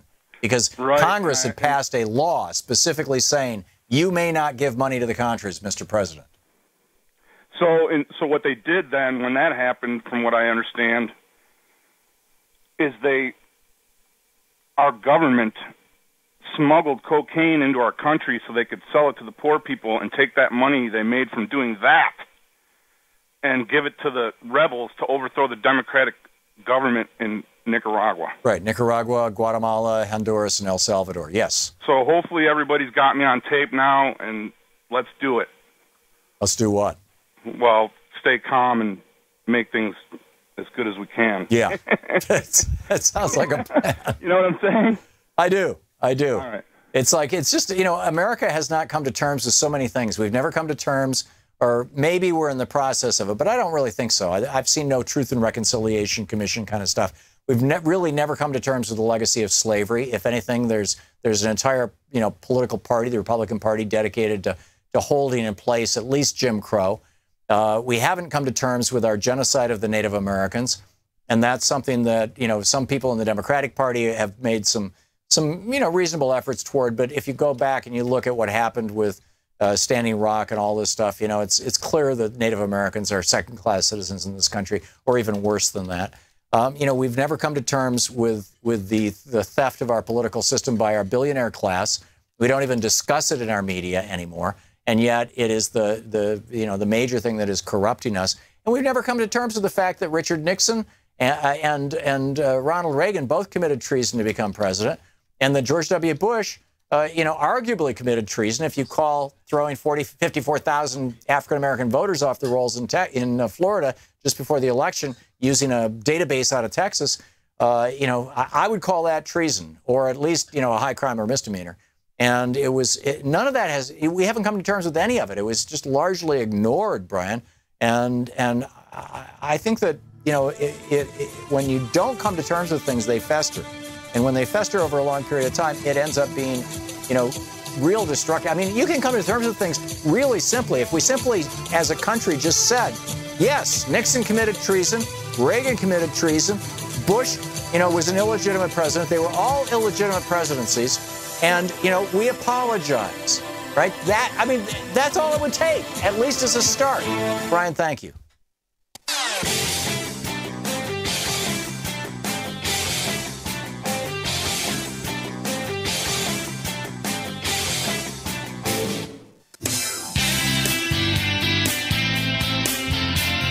Welcome back. Thom Hartmann here with you, and let's check in with Luke Vargas with Talk Media News. This report brought to you by goatsfortheoldgoat.com and Ellen Ratner's new book, Loving What You Do. Luke is the Talk Media News' New York UN correspondent, among other things. Luke, welcome back, first of all. Hi, Tom. Great to be here. Thank you. Let's start with North Korea. They've test-fired another ballistic missile. Is this bigger than the last one? What does this mean? Are they developing this technology indigenously, or are they buying it from somebody else? And if so, who? What's going on? I'll try to take those in turn. So the latest information we have is that this was a more powerful missile than the one that was launched earlier this month, which was said to be an ICBM, an intercontinental ballistic missile. There was a 45-minute flight time on the missile today, which is 5 minutes longer than the previous one. It traveled on a very, very sharp trajectory, almost straight up, and reached a peak altitude of 1,860 miles before crashing down not too far off the coast of Japan. 1,000 miles up? That's above orbital altitudes. I keep seeing these statistics, and it confuses me as well. I want to see a really good chart of it. I'm sure that exists, but that's the data that is coming that's above from the U.S. stratosphere. Military today. Yeah. I guess, look, when we go back to, I'm not going to profess to be an expert on missile technology or reentry or anything, but there was some speculation as to whether or not any of the reentry technology is quite up to speed with the launch capability, that these things can get altitude really quickly, but they're basically going to be burning up within reentry. That was the speculation about the previous missile that was launched. I think it's still going to be a matter of hours before we get more information about exactly how this one worked. Right. But it does appear to be sort of a technological evolution. I think what's interesting here is, some of the news articles today about this launch say, oh, this is interesting. They're testing at night. What does that mean? I think, there are two times that you usually see North Korea launch these missiles, and it's right before the Monday, news writers are putting together their headlines. They do these on like kind of Sunday night U.S. time, so that we're obsessed with it throughout the rest of the week. I think the timing here is sort of an exclamation point at the end of a week where North Korean missile technology has been in the news. I mean, you had major U.S. military officials come out this week and say that their assessment, they've sort of upgraded the assessment of the speed of the North Korean missile development program, and said they think they're about a year away from a nuclear capable, reliable ICBM missile. So that, with that's the point timeline, at which they become a not just a nuclear power, but a nuclear threat to the United States. Yeah, it's sort of like, when we used to talk about the Iran deal, what the sort of nuclear breakout time was, which was sort of, how long do we have in a worst case scenario until this country is really capable of inflicting giant harm on its neighbors. So that timeline's moved up, and I think this is a nice way for the North Koreans to dominate the weekend news, sort of derail our Friday a little bit, and sort of punctuate their missile, acceleration. I'll just say, what is sort of the international reaction here? It's unclear. I mean, you've had the Japanese and South Koreans go into sort of emergency meetings back in their home countries today. On the U.S. front, it's really uncertain what the administration is thinking. Last Wednesday now, U.S. and Chinese officials met in Washington, and the spin we were getting before that meeting was that this was the last chance for U.S. officials to hear from the Chinese a serious pledge that they were going to crack down on North Korea. And as far as we know, they didn't really get what they wanted. And the U.S. had said, if we don't get those assurances that the Chinese are taking this seriously, we're going to begin to do secondary sanctions. That is, punishing Chinese banks, punishing Chinese infrastructure firms, and other companies that are transacting with the North Koreans. But crucially, the U.S. officials who were doing this spin said, if they're not cooperating, the Chinese, we're going to go after low-hanging fruit, implying that the U.S. is aware that there are probably bigger banks, more important Chinese economic entities that they could go after and that are helping out the North Koreans. But as we've seen time and time again with this Trump administration, the rhetoric about wanting to get tough on China just is not keeping pace, or rather the actions are not keeping pace with the tough rhetoric. And, now after another missile test and 10 days after that seemingly unsuccessful meeting where we got no promise from the Chinese, the U.S. still doesn't look to be willing to do anything really new to crack down on China. And meanwhile, Scaramucci is desperately trying to sell his hedge fund to a Chinese bank for $180 million. And, boy, that could blow that up. What the heck is going on in Venezuela right now? Well, on Sunday, we have a big referendum that President Nicolas Maduro has called for. The absurdity of what he's trying to do here is really hard to grasp. He's creating a 500-odd member constituent assembly. Essentially, the legislature, which is still very stacked in his favor, is kind of revolting against the president. The people hate him. He's about as popular as Chris Christie, to borrow, an example from my home state. And, he's calling for this new constituent body to be created that will have the power to rewrite the Constitution and to dissolve any state institutions that they please. It's not just those incredible powers they've been given that have people very scared. It's the composition of what this body is going to be. Let's just imagine Trump said, look, I don't like the way the Congress is working. I'm creating a new legislature. We're going to stack it with state legislators, which are overwhelmingly Republican. Let's put in 50 seats for, the Minutemen militia that patrol the southern border because they probably like me. And let's overwhelmingly bias this body towards all those rural counties in the center of the country that were red during the election, and just give, a sprinkling of seats to the urban districts that are much more liberal. That's exactly the body composition that we're going to get from this legislative organ that's going to be created in the referendum on Sunday. There have been 2 days of street protests against it. Now protests are banned by the government, though it looks like people are still going out there. And what we are hearing from the United States, this is one of maybe 2 countries in the world that the Trump administration seems to care about human rights abuses, Iran and Venezuela. We are hearing from Trump that the U.S., quote, will not stand by as Venezuela crumbles. And on Wednesday, we had the U.S. sanction 13 Venezuelan officials and promised to do more, including sanctioning everybody who's elected to this new constituent body if the elections are held on Sunday. So the question is, this vote looks like it's going to go forward. It looks like the U.S. is going to do something in reaction. How far do we go? So we don't mind if the Saudis destroy human rights, but if there's even a hint of that in Venezuela, we're going to support the right-wing billionaires who are opposed to Maduro? Is that really? I don't think I'm exaggerating when I say it really seems as if the only interest in human rights at the moment from the administration really seems to be in Venezuela and Iran. And I would preface that by saying Iran foremost. I mean, the Venezuelan issue is one I think there are dimensions of it that would appeal to the Trump administration. Well, Venezuela has the largest supply of oil in the world. It's just crappy oil, but they've got more oil in Saudi Arabia, don't they? Yes, and that's a very good point you make in our final seconds here. It's kind of what is the U.S. going to do after this? One possibility is we would stop imports of Venezuelan oil. It constitutes about 10% of all U.S. imports of oil. They're a big, we're a big customer there. Citgo is their company here. Yes, and they also rely on American refineries. They produce really low-quality crude oil in Venezuela. So if we were to cut off refining of Venezuelan oil on their behalf, that would really hurt them as well. The question, just like the Chinese-North Korean one, is how far do we push Venezuela? They could default on their bonds. It could create a refugee crisis. How bad do we? How strict do we want to make our sanctions against them? Right. Bad enough that it causes a problem for us. Refugee flows throughout the Caribbean. A collapse of the Venezuelan government. It's unclear where the Trump administration will draw that line. Fascinating. Luke Vargas. Thank you, Luke. Thank you. We'll be back.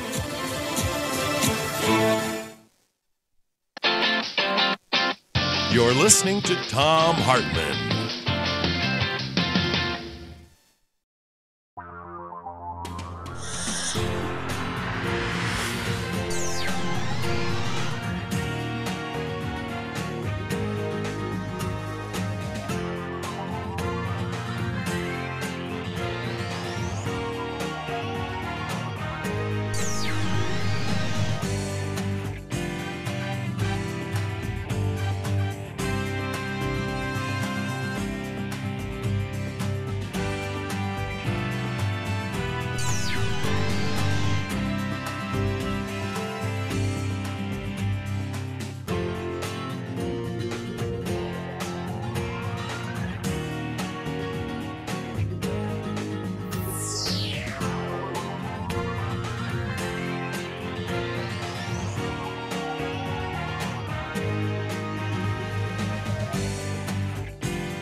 The Thom Hartmann Program is brought to you in part by the Aiden Forecast, an investment newsletter with weekly updates of leading market indicators and a monthly deep dive into what the details of the economy and the markets mean for investors and retirees. On the web at aidenmarkets.com. Wines have some of the highest pesticide levels in our food chain. This hour brought to you by ecowine.com. Pesticide-free wines, organic wines, imported from France by the Organic Wine Company, ecowine.com. Hartmann Program is brought to you in part by Super Beets. Super Beets are sourced from non-GMO beets, and they're packed with dietary nitrates, helping to produce nitric oxide for more energy, stamina, and support for healthy blood pressure levels naturally. For more information, call 800-223-8242 or visit tomsbeets.com.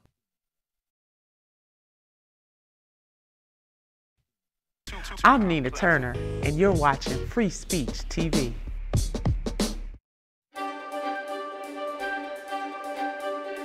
Welcome to the Thom Hartmann University Book Club. Today we're reading from The Last Hours of Ancient Sunlight. With few exceptions, but this is page 176. With few exceptions, most Native American cultures did not have our notions as part of their collective mythos. Instead of the story that we're separate from creation and born to dominate it, these older cultures held a different view of the place of humans in the order of creation. They believe we are part of the world. We are made of the same flesh as other animals. We eat the same plants. We share the same air, water, soil, and food with every other life form on the planet.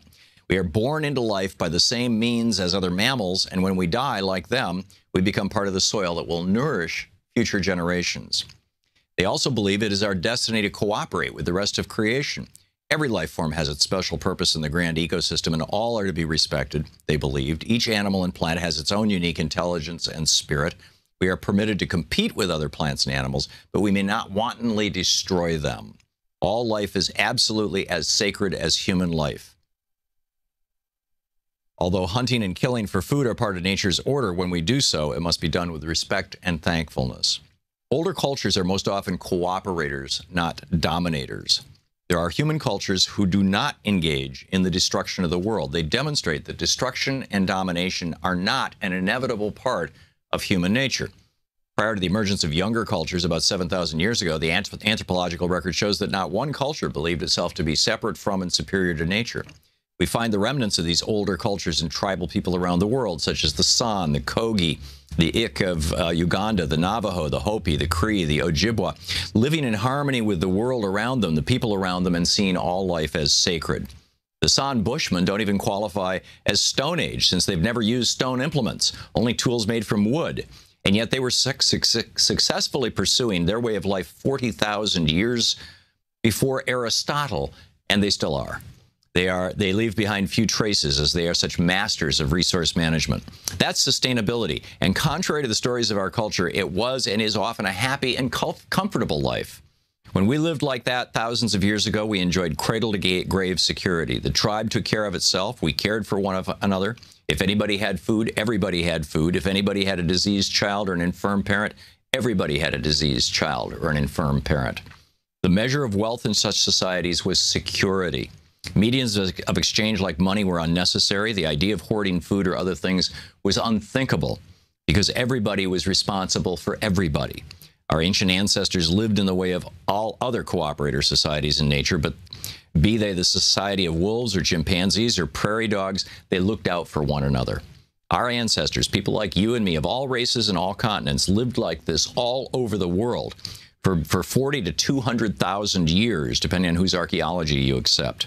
And then there were eruptions among traditional cultures. In some parts of the world, people began to move away from their hunting and gathering lifestyle by experimenting with agriculture. This created more efficient food production, thus increasing their numbers and giving some people the ability to hoard food, the beginning of what we call wealth.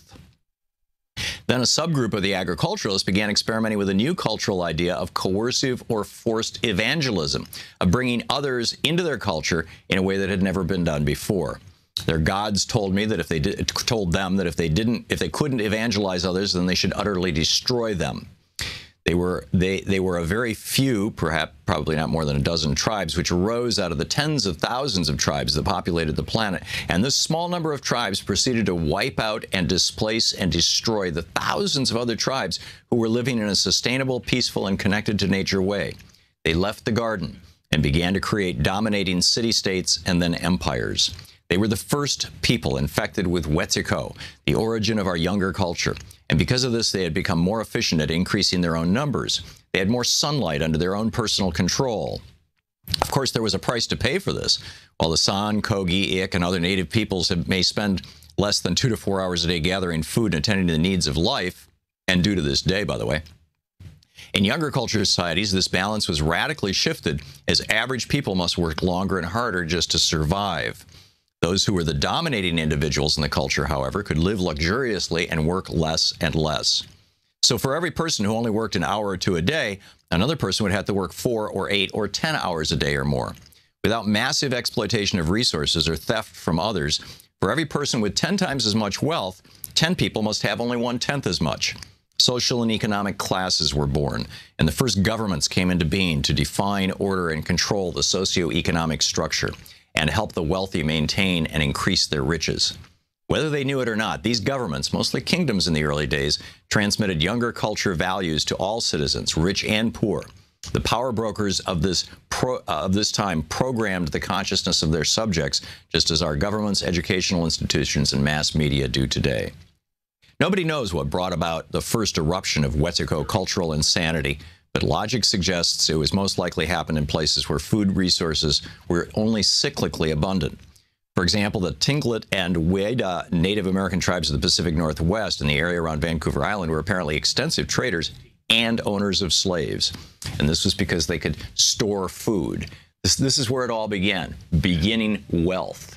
Anyhow, the book is The Last Hours of Ancient Sunlight.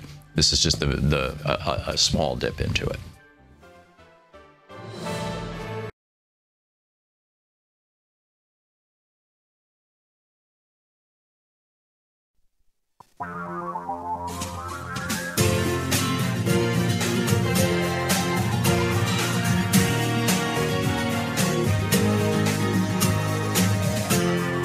This is the Thom Hartmann Program.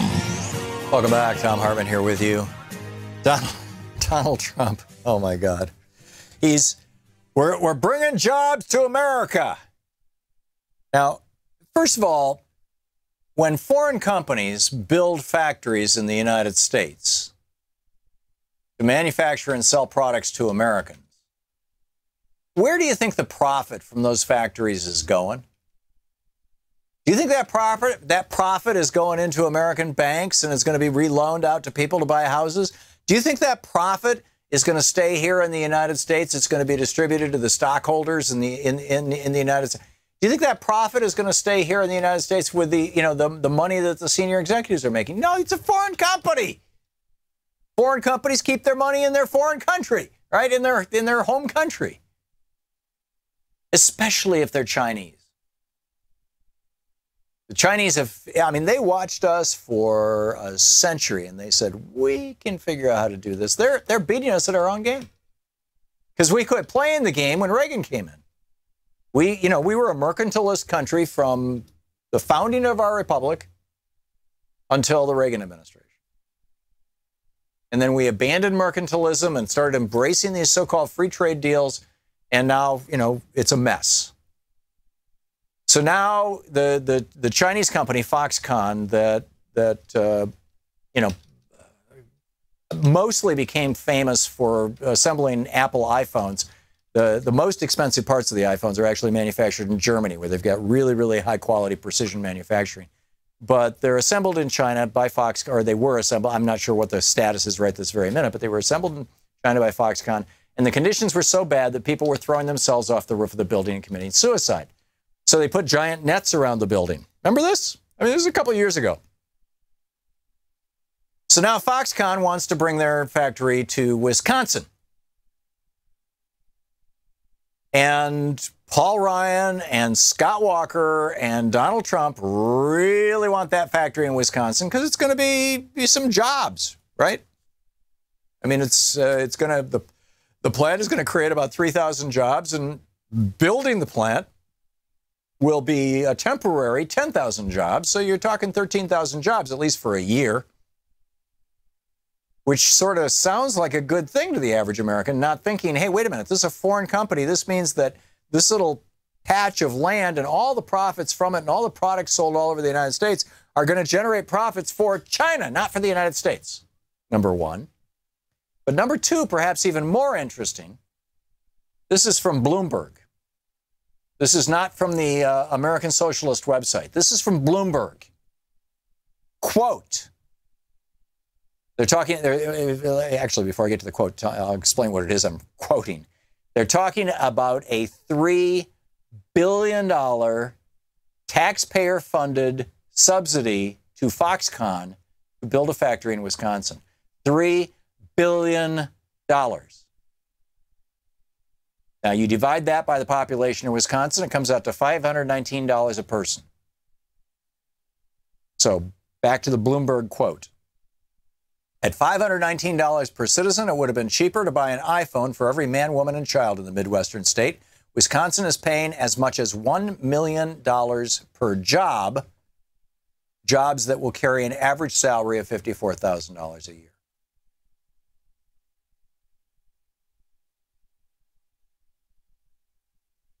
Wisconsin is paying as much as $1 million per job, using tax money taken from the working people of Wisconsin to give to Foxconn to build a factory there so that Donald Trump and Scott Walker and Paul Ryan can claim that they're creating jobs.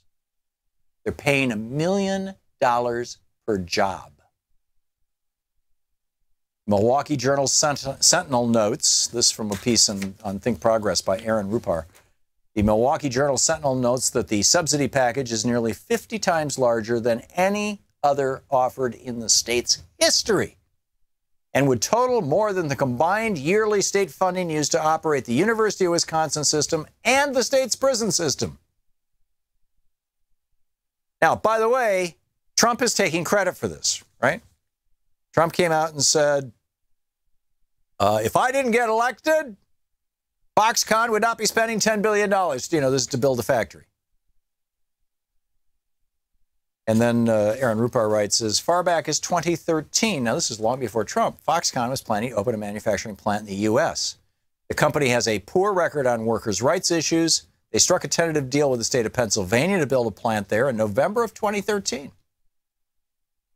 And those talks finally broke down this year when they moved to Wisconsin. Apparently, Pennsylvania couldn't bribe them heavily enough. Wisconsin Representative Jimmy Anderson, a Democrat, views things differently than Walker and Trump. In a press release headline, Foxconn should be paying Wisconsin to access the greatest workforce on earth. Anderson writes that, quote, Wisconsin taxpayers should not be subsidizing private corporations at the expense of our children's schools and roads. The Republican-controlled legislature and Governor Walker have consistently asked you to tighten your belt and have rejected other opportunities to create family-sustaining jobs. But when a multinational corporation wants a multi-billion-dollar handout, Governor Walker more than bends over backwards. This, by the way, is not the first time that Donald Trump has taken credit for jobs that were created while he was president, but that were put into place before he was president. I think Progress pointed out jobs announcements at Intel, Exxon, Toyota, Charter, Ford, and SoftBank. In every single case, Trump has taken credit, and in every single case, the deals were cut before he was president. And he was totally silent when Carrier laid off another 338 employees at its Indianapolis plant just last week, or just in this past month. This is bizarre. I mean, we talk about crony capitalism. This is worse than that. This is corporate welfare. Reagan used to go off on welfare queens. He never identified the real welfare queens. Bob,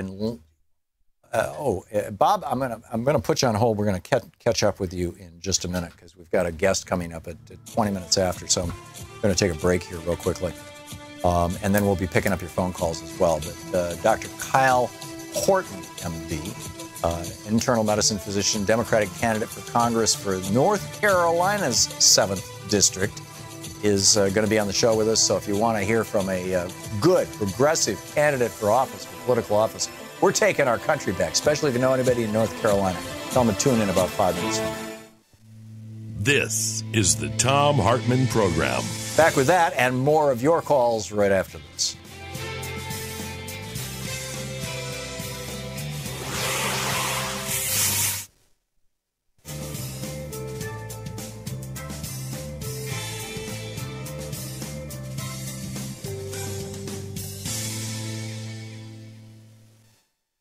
Welcome back. Let's see. Let's try this again, Bob. Bob watching Free Speech TV in Lansing, Michigan. Hey, Bob, what's on your mind? Well, Tom, I've got a conspiracy theory and a rant. Continue your rant against the Republicans. Hmm? Well, I was thinking that back in '63, when John F. Kennedy was shot, and that the Republicans were out against him to take out the Democratic Party because he probably would have won in '64. Oh, there's no doubt about it. Pardon? There's no doubt about it. He would have won in '64. Right. And then Bobby for 68, 72. Yep. Ted, 76 and 80. It's not impossible, Bob. No, That's what the Republicans were afraid of, certainly. I don't think, though, that the Republicans assassinated Jack to prevent the dynasty. It was the mafia who killed Jack. Okay, I understand. I watched, it's one of my things before I die. I hope to find out who actually killed him. I know Lee Harvey didn't. Yeah, I encourage you to read Legacy of Secrecy if you want the whole story. But anyhow, what was the point you wanted to make, or did you just make it? Well, that was mostly it. Just that their ethics of the Republican Party wouldn't make that that they wouldn't unimaginable. Yeah, I agree. I agree. The Republicans are willing to do anything to get and keep power. Anything, yes, even if it means the deaths of Americans, which we saw last night in the healthcare deal. So, yeah, I'm with you. Bob, thanks for the call. And thanks for watching Free Speech TV. Jim, watching Free Speech TV in Los Angeles. Hey, Jim, what's on your mind today? Thom Hartmann, Professor Hartmann, my friend, you are the smartest man. You amaze me constantly. Well, thank you, Jim. Thank you for explaining how Mark Penn could write that article, because he was on the payroll of Republicans as well, and so of course he could try to denigrate what Democrats must do to win. Wait a second. Who's the he that we're talking about here? When you said you, but when you explained to me that Mark Penn, who wrote that article in the New York Times. Oh, we're talking about last week. Yes, correct. Yeah. Okay. I'm sorry. Yeah. Okay. Got it. Anyhow, you explained that he was actually taking money from Republicans as well. Well, who do you think has more money? Right. Who do you think he really wants to win? Well, I don't know. I don't know what's in Mark Penn's heart. It's just I just disagreed with his op-ed. Anyhow, just a couple things. I still don't understand how the DNC and the DCCC is not spending their money now on registering people to vote. Do you and your listeners know that there are 13 million legal Mexican-American citizens not registered to vote? Did you know that, Tom? I'm not surprised. I don't know, the exact numbers, but I do know that the Democratic Party, worked hand in glove with Acorn, helped them set it up. Acorn was doing wonderful voter registration work all over the United States, and with fraud and lies, Fox News brought down Acorn. And then down in Florida, they passed such draconian laws that the League of Women Voters is unwilling to register voters in Florida. It's virtually illegal to register voters in Florida. If there are any mistakes on the forms when you submit them, you, the guy who collected the forms, you go to jail. So the Republicans are making it really, really hard to register voters. But Jim, you're right. Thank you.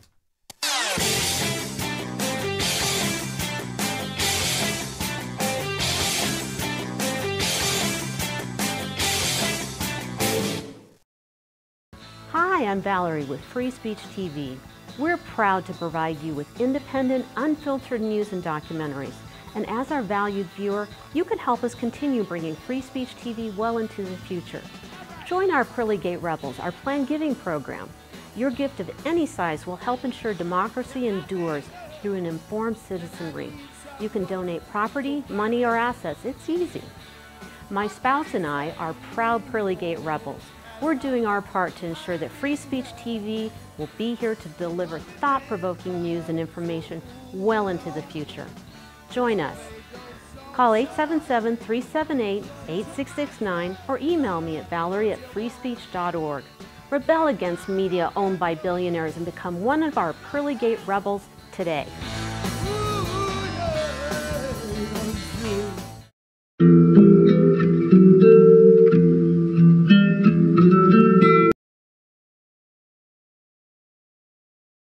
Welcome back. Thom Hartmann here with you. And on the line with us is Dr. Kyle Horton, MD, an internal medicine physician and Democratic candidate for Congress from North Carolina's 7th District, which is currently represented by Republican Dave Rouser. The website for Dr. Kyle is drkyleforcongress.com. That's DRKYLEFOR Congress.com. And you can tweet Dr. Kyle at DRKYLE4Congress. Dr. Kyle, welcome. Thank you for having me, Tom. Thanks for joining us. So tell us about why you decided to, I mean, you're a physician, you've got a practice, you're doing well in the world. Why did you decide to jump into electoral politics? Yeah, so I have experience as a VA physician. And so I fundamentally got in this race because I've been a fighter for patients, for veterans, and for our American way of life that I truly believe is being threatened. There is imminent harm with taking away people's access to life-saving healthcare coverage. So that's why I decided to step up for the hardworking families of Eastern North Carolina. That is marvelous. That is marvelous. And what do you see as the largest issues in your particular race in the 7th District of North Carolina? And what are the things where your opponent, Dave Rouser, has been particularly bad and you'd like to bring some change to the state? Yeah, so not surprisingly, healthcare coverage is a huge issue for my district. There are roughly maybe about 110,000 in my district, or about 15% of the population in my district, who could lose healthcare coverage with repeal of the ACA without a viable replacement. So this is truly a matter of life and death. So that is a stark area of contrast because, as you might imagine, as an incumbent Republican, he was celebrating with Donald Trump in the Rose Garden, potentially taking away people's access to health care. So that's a fundamental issue. It's also an issue that we have a water contamination problem in our area. And as a physician and someone who cares about public health, I have really been someone who has said that we should put our fundamental rights as human beings to clean water over corporate polluters. My opponent, on the other hand, has been taking money from DuPont, even as recent as a couple of weeks ago, although they were the culprit, an offshoot company of polluting our water with a potential cancer-causing agent. So those are two big issues in my district. So you've got a major corporation poisoning people in your district, and the Republican who represents your district is just fine with that. In fact, takes money from them. Is that? Am I understanding that correctly? Yeah, so he's funding his campaign off of corporate polluters who are risking the health of our children. And that's not a Republican issue. That's not a Democratic issue. That's a fundamental issue of life and death that affects the hardworking families. And of political corruption, in my opinion. I mean, that's mind-boggling. So tell us about the PCCC. You're at the Progressive Change Campaign Committee, the Adam Green's organization, at the PCCC candidate training camp. Tell us about what you're learning, or if it has not yet begun, what you hope to learn, why you're there. Yeah, so I came to the PCCC training because they're really at the forefront of making sure that we as candidates are prepared to run really bold, progressive campaigns, but that adhere to and focus on our economies and making sure that they're working for working and middle-class families like mine. So what I'm really hoping to learn and what we've been trained on is a lot of messaging. How do we effectively make sure that our campaigns are about our voters and connecting the issues that we're passionate about as progressives on a very personal level with people. So that's what I'm hoping to learn. That's great. I believe their website is boldprogressives.org, and their Twitter handle is @boldprogressive. And, of course, you are drkyleforcongress.com, DRKYLEFOR Congress.com, and you can be tweeted at drkyle4Congress. Dr. Kyle Horton, thank you so much for dropping by today, and good luck on your campaign. Will you contact us from time to time and let us know how it's working out? I love that. Thanks again, Tom. Great. Thanks so much. Great talking with you. I really appreciate you coming on. Much appreciated. Back to the phones here. Daniel in Cordova, Tennessee. Hey, Daniel, thanks for listening to SiriusXM. What's on your mind today? How's it going? I just wanted to make a comment about the editorial about John McCain. And I agree with what you were saying, and also wanted to bring up, while we're waiting on hold, an idea that I had. I just want to say first, I'm guilty of this because I realized that, reading on my Twitter feed, McCain isn't really a hero as much compared to Collins and Murkowski. Now think about it. You had the 400-pound cartoon-looking henchman from Texas, Blake Farenthold, I think is his name. He threatened to shoot Susan Collins. Yeah. And then you had Buddy Carter in Georgia. He ignores all the mail votes against repeal and replace and says someone should snatch a knot in her ASS, referring to Lisa Murkowski. Right. Now, what happened to them? I guess they gave up, saying that the left is the one with all the violent rhetoric. And this is part of why Clinton lost. You had all these Republicans refusing to vote for a woman. And while the millennials voted for Obama, but not in the same rate as they voted for Hillary. Yeah. And instead they voted for Trump and Gary Johnson, who made a fool of himself twice on national TV before they stayed home. Oh, Gary Johnson was just a total shill for the billionaire class, and Jill Stein had ruined the Green Party. It's such a tragedy that anybody was voting for either of them.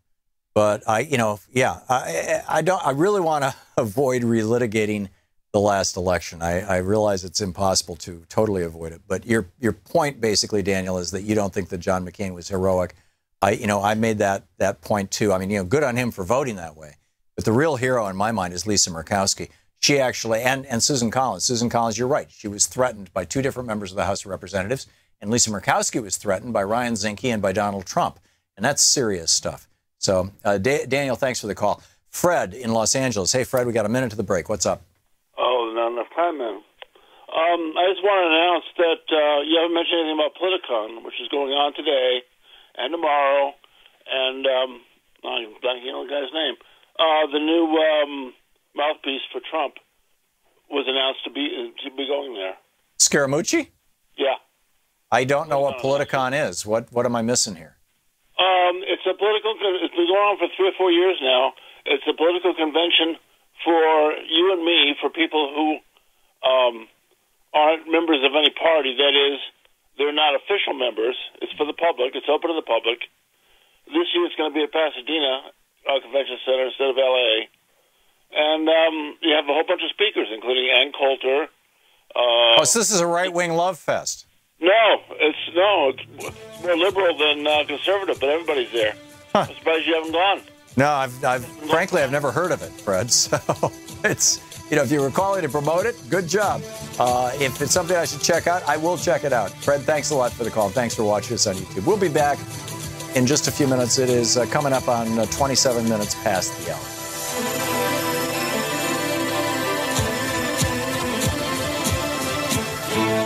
You're listening to the Thom Hartmann Program. Call 202-808-9925. Back with more of your calls right after this.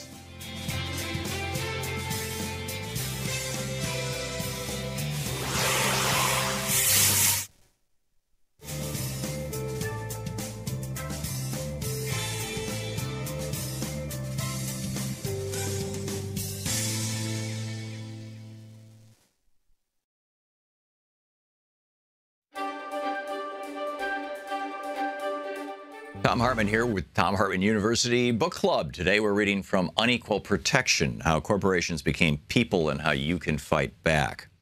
This is from page 218. The subhead is, If Corporations Are Persons, Why Aren't There Crimes in the Crime Statistics?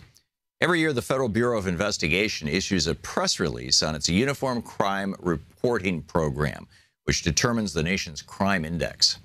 It reports crimes by persons, which excludes, strangely enough, corporate persons, even when the corporations have been convicted of felonies. In its entire history, the FBI has never issued a report on crimes by corporate persons, although its reports on crimes by human persons are well-researched and well-publicized. The upshot of this is that when you ask people how most money and property are stolen, or how most people are killed, they think of burglars and muggers and bank robbers and crimes of passion. They think of human persons.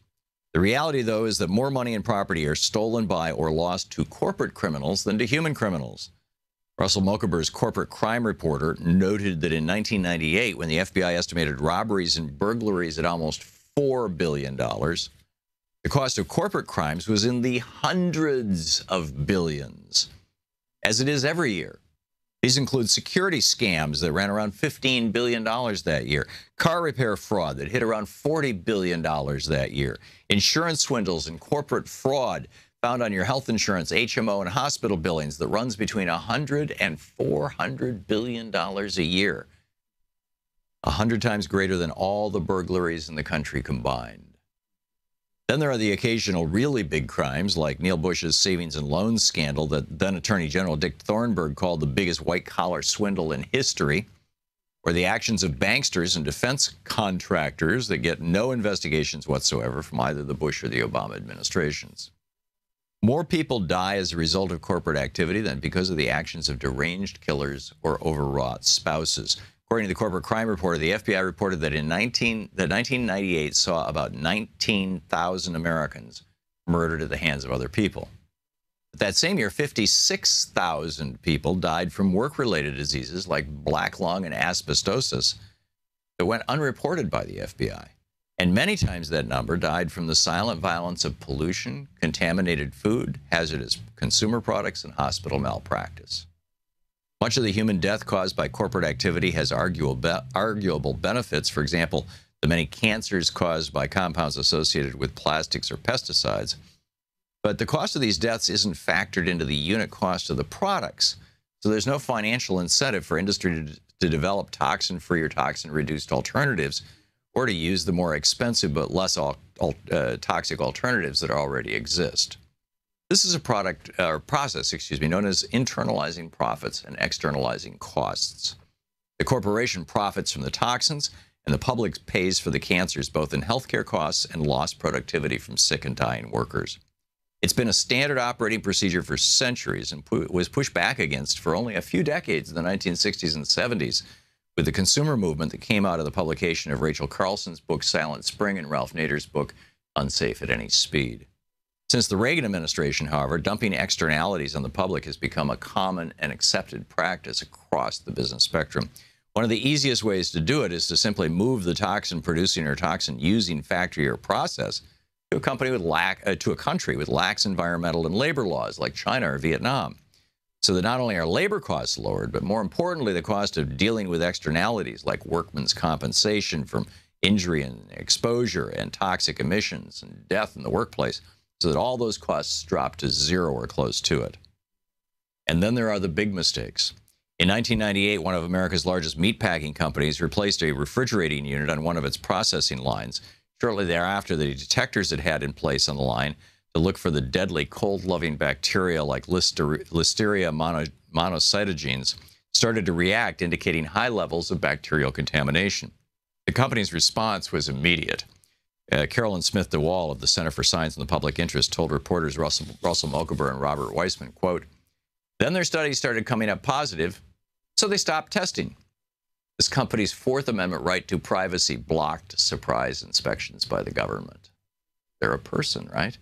The detectors were apparently turned off for a full month before the Centers for Disease Control frantically tried to find the source of the bacteria that was killing people, mostly children, all over the United States. Used DNA fingerprinting to track the bacteria that was causing the nationwide outbreak of Listeria back to the plant, provoking a nationwide recall of millions of pounds of the product. But during that month, hundreds of people consuming this company's products were sickened by Listeria, and 21 humans died from it. The U.S. Attorney's Office, according to Mochaber and Weissman, said, quote, "There was insufficient evidence to bring a felony charge against the company. Instead, the company paid a $200,000 fine and issued an unprecedented joint press release with the Bush administration's USDA that managed to say that the company had paid the fine without ever mentioning the brand name of the product that had contaminated and caused the deaths. This is truly amazing. I mean,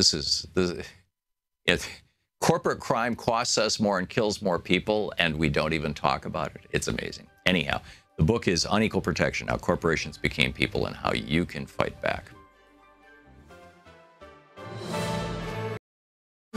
Want to connect with the show online? You can find the Thom Hartmann Program on Facebook, Twitter, and Instagram. Welcome back. Thom Hartmann here with you. A bunch of people tweeting to me about Politicon. I've never been to one. Now that I have heard of it, but I've just, I mostly just kind of sit here and do my show, oh boy. Anyway, Tripper, in Decatur, Georgia. Hey, Tripper, what's on your mind today? Hey, how are you? I had two things. One was about a tweet that I saw Alex Lawson tweet out after last night's vote, and it was something to the effect of, between all the infighting and this and that between everybody, did they realize that they blew, all their capital? And I was wondering if that meant, like, of all the bribes they paid out, it's not like they can ask for that money back, basically. Is that what he meant, or what do you think he meant? I don't have any idea. Okay, I think they're talking political capital, and when you lose a vote, it diminishes you. It burns. It reduces your political capital. When you win a vote, it increases your political capital. I'm guessing that's the context. I guess I was kind of hoping it meant that, like, they had like a big pile of cash to hand out in briberies, and that they kind of blew their wad on this vote. Oh no, for Republicans, there's an unending wad of cash. I figured that, but that was wishful thinking. Yeah, between the Kochs and the Mercers and the Adelsons and all these other billionaires, the DeVos family. I mean, they have more cash than you could. Yeah, they got more cash than half the world. That's what it is. Tripper, thanks for the call. John in Champaign, Illinois. Hey, John, what's on your mind? Hey, Tom. I hope the Labor Secretary takes the poster over to the Donald on workers' rights that they hang on when you build buildings, and it's got where you can't be discriminated from creed, religion, or sex. All that building Donald's done, he never read one of them posters from the Labor Department. Apparently not. You get what I'm saying?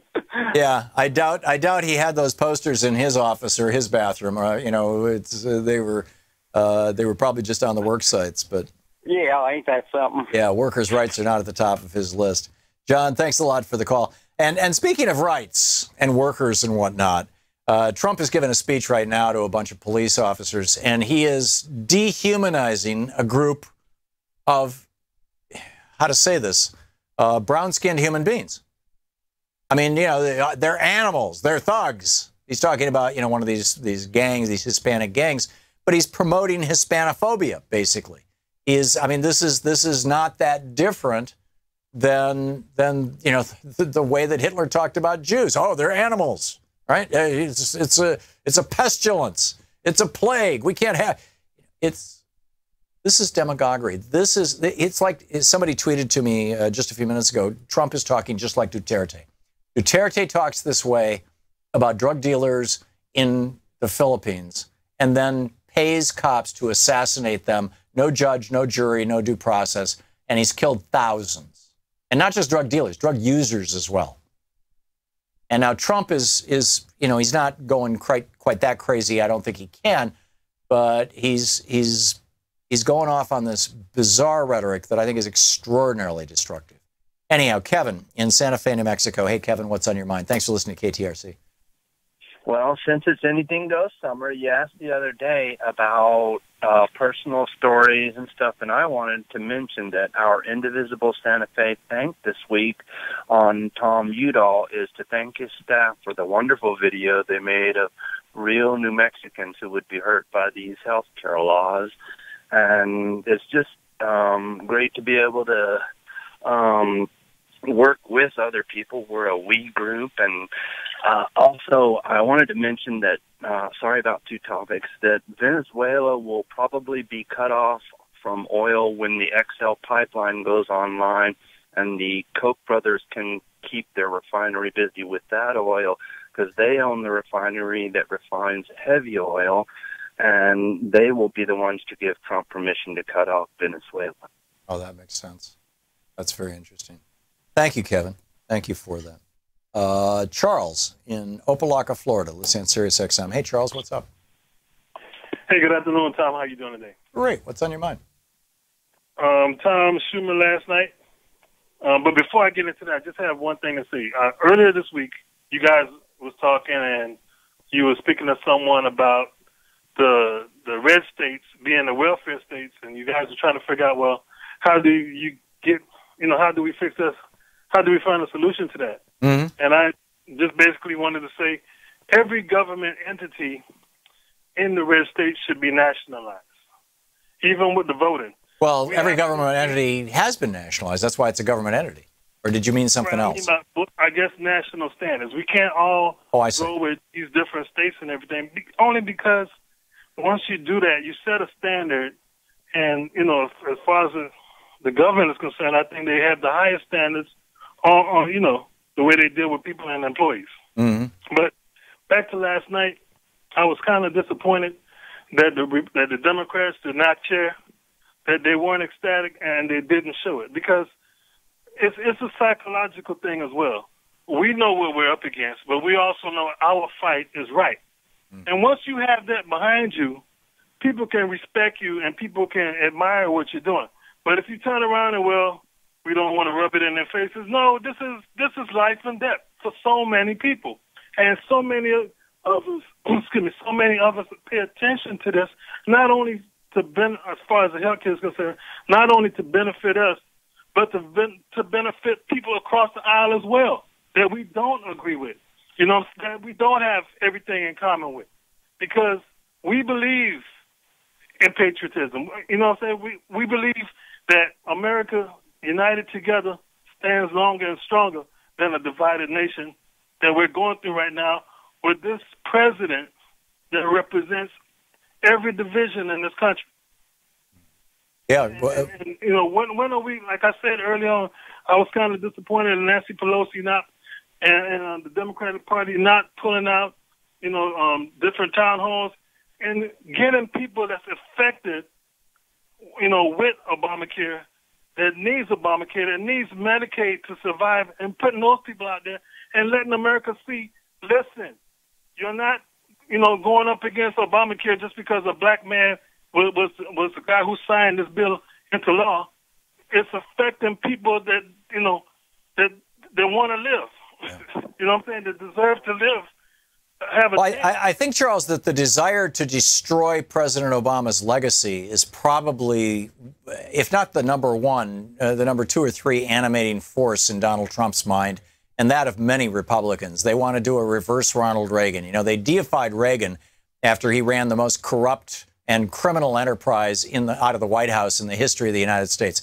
More senior Reagan staffers were convicted of high crimes than any other president in the history of the United States. It was the most corrupt administration in history. But most people don't learn that in school. They don't know that because the Reagan Legacy Project went out of its way to turn him into Saint Ronnie. And they're doing the exact opposite against Obama. They're trying to turn him into just an invisible smudge on the wall. That's their goal. But that said, and I agree with you on all the other points, Charles, I think that the Democratic Party, if they really were smart, it's not to say they're not smart, but this is what I would do if I was running the thing, is I would say, okay, we're going to start with single-payer health care, and we're going to start doing tours. We're going to get everybody on board, everybody in the Democratic caucus. We're going to do tours all over the country. We're going to talk about it. And we're going to sell single-payer health care on a couple of bases. Number one, it will cost us half as much as we're spending right now on health care, and we'll get a better result. So we will join the rest of the civilized world in saying that health care is a right, not a privilege, and that everybody should have it. Excuse me. Number two, it's a national security issue.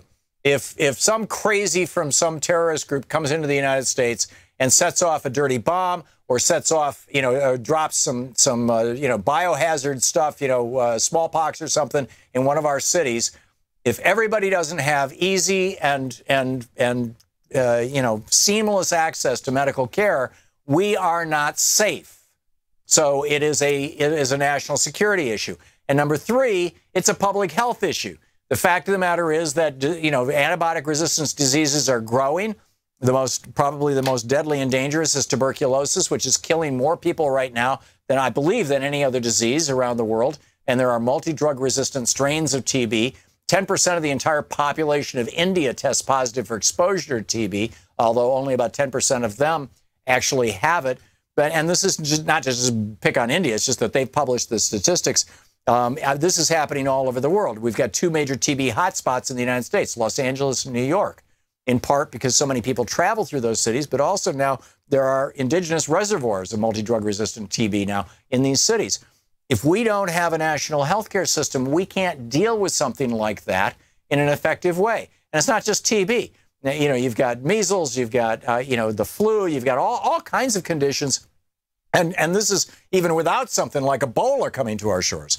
So, if the Democrats were to go out and say, we need a single payer healthcare system for our security, for our national security, for our public health, and to save money, to reduce our budget deficit, to save the cost to average American families, to give people more mobility, to give people the ability to quit a dead-end job and start their own business. We want to support entrepreneurship. We want to build America this way. This is our vision of the future of this country. And this is the beginning, the foundation of it. And you look at, how Canada, how much it helped Canada in the 60s, 50s and 60s when they did this, how much it has helped countries all over the world. This could be a starting point, and then, free public education. Let's undo that obscene bankruptcy bill that Joe Biden helped write and was promoting so heavily back around 10 years ago that makes it illegal for people with student debt to declare bankruptcy. Let's fix these things. You're listening to Thom Hartmann. Visit ThomHartmann.com for audio and video archives. But anyhow, that's where I'd start. We'll be back with more of your calls right after this.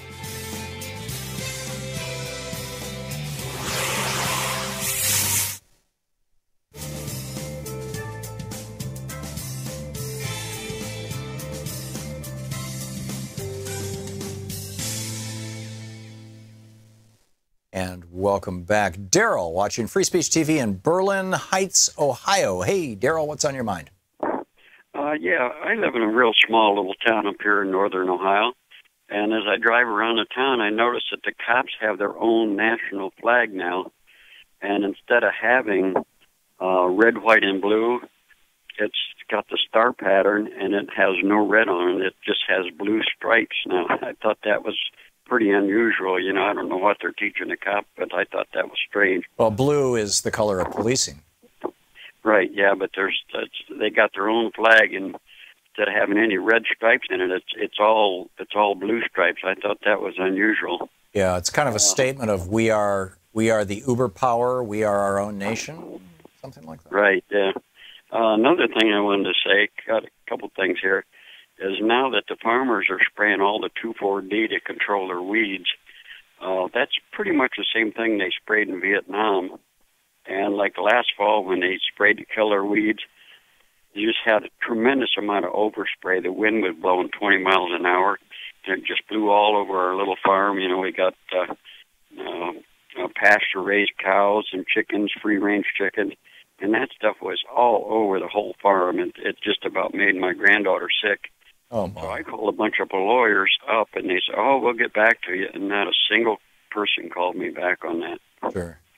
Did you try contacting your neighbors who were spraying you, essentially? No, I didn't. No. Yeah. It would be interesting to know how they'd react, but I'm guessing that they would just shrug their shoulders and say, Dow Chemical tells me it's safe, or Monsanto, or whoever makes it. Yeah. I think it's Dow, makes 2,4-D. I'm sorry to hear that, Daryl, but and thanks for the report, and thanks for the tip on the police flags. That's fascinating. I'll have to check it out. Thank you. And thanks for watching Free Speech TV. James, thank you for watching Free Speech on DirecTV in Dothan, Alabama. Hey, James, what's on your mind? Tom, thanks for having me. I want to make a comment, Tom. I hate to admit this, but for the first time, I see something I agree with Donald Trump on, and that is getting rid of that MS-13 gang up there where they are.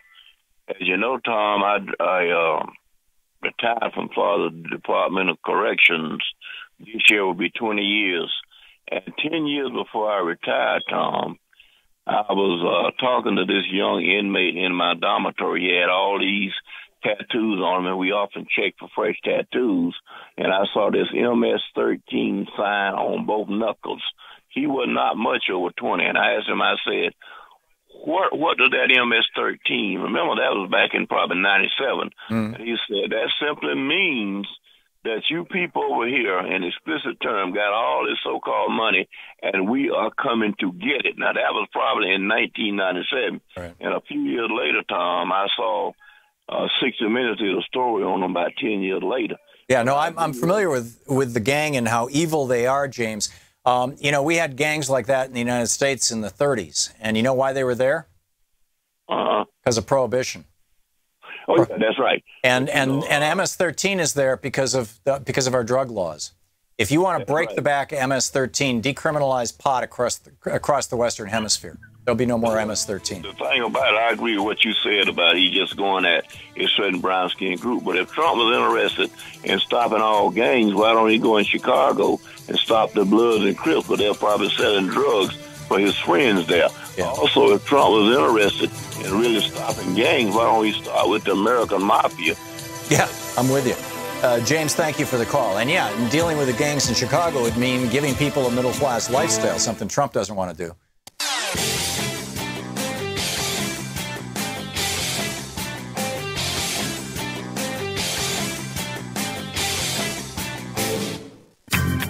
Hey, thanks so much to our show director, Louise Hartman, to our executive producer, Sean Taylor, to our video director, Chris Mendelis, to our radio and TV producer, Troy Miller, to our phone screener, Nate Atwell, to our writer-researcher, Nate Sweet, to our webmasters, Nigel Peacock and Jamie Holly, our business manager, Ron Hartenbaum, all the groups that syndicate this program in a whole variety of ways: digital media, Pacifica Radio, Sirius XM Satellite Radio, Cable Radio Network, Free Speech TV on Dish Network, DirecTV, all the cable providers who carry our show, including Manhattan Neighborhood Network, and all the other ones all around the country, to the Progressive Voices channel on TuneIn, to Netroots Radio, to our newsletter editor, Sue Nethercutt, and all the folks in our chat room. Hey, how you doing?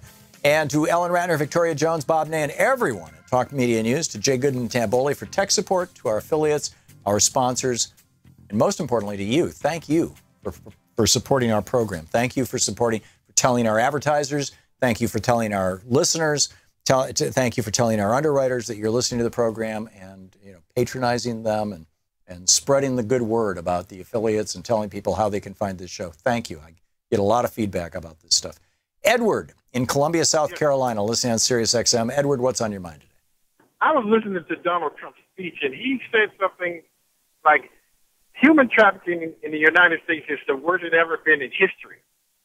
Does he know history? No, he doesn't know history. Slavery? No, he doesn't know history. Yeah, slavery was human trafficking, and it was the most abominable form of it, and it was huge for 200 years. Yes, he doesn't know history. And he's claiming now it's worse than it ever been in human history. I'm like, where is he living? What part of, he doesn't know nothing. Yeah, you're absolutely right. That's all I wanted to say. Thank you. Yeah, thank you, Edward. Thanks for sharing your perspective. Anne-Marie in Seattle. Hey, Anne-Marie, what's on your mind today? A quick comment, Tom. I'm a doctor in Seattle, on your 3 reasons for having single-payer health care. The third one was a pandemic, but I can tell you here in the Seattle area in March, there were no beds because of the flu, all the way north to Everett down to Tacoma. So even if you had health insurance, you wouldn't get a bed. So a lot of these folks wouldn't have ended up in the hospital if they'd had health care to begin with. But don't you think, Anne-Marie, that if we had a single-payer health care system, that we would then have an incentive to build out the structure of our healthcare system in a more appropriate way so that it can accommodate everybody? I mean, right now it's almost designed only to accommodate people who have insurance. No, absolutely. But even if you had insurance in Seattle last spring, you would know there were no beds. Right. So if we actually took care of the people who don't have insurance, they wouldn't have ended up in the hospital. So instead of coming in for one day, they come in for a week. Yeah. So therefore, we're already there. So therefore, we need to expand. Not only do we need a single payer, but we also need to expand the infrastructure of our healthcare system. Is that what you're saying? Oh, absolutely. We need single payer. We need everybody covered. Yeah, very well said. Anne-Marie, thank you. That's a fascinating data point. I appreciate it. Thank you so much. Rod, is it Ayrton, Alabama? Rod? No Rod. Okay, let's try Paul in Woodinville, Washington. Hey, Paul, what's on your mind today? Yeah. Hey, Tom. So it's Donald Trump's managerial ineptitude which is causing the collapse here, and this is, I guess, a good thing for those of us. The collapse of what? The collapse of the legislative process. Okay. And so, well, of all, that's where I was going to go, of almost everything. So a quick example of this week, I don't know what to call it, on banning or persons of transgender in the military doesn't even amount to an executive order. He did it in 3 separate tweets. Right. That's nothing more than shoot your mouth off in a bar.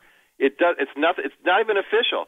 So who does he put on the hot seat or to really get upset was General Mattis, who was, as you said, appalled. Mm-hmm. He's become embattled and embroiled on every front. He's caused it all of himself. The health care thing, he could have won this if Lyndon Johnson had, I'll share this quickly, 6 principles of successive legislation by the president. And he was no stranger to landmark legislation, both as a leader in Congress and as a president. But they were this: speed, number 1. 2, get the economists on your side. 3, master the legislative process. 4, give Congress all the credit. 5, go public. And 6, be passionate. Trump does none of these. And does he not know the legislative process? He browbeats Congress. He doesn't give them any credit. Right. And so the thing to do here is to push the wedge between him and the Republicans so that they understand that, hey, he doesn't respect you. He can't stand you. I just called Lisa Murkowski's office and congratulated her for standing up to this bully blowhard.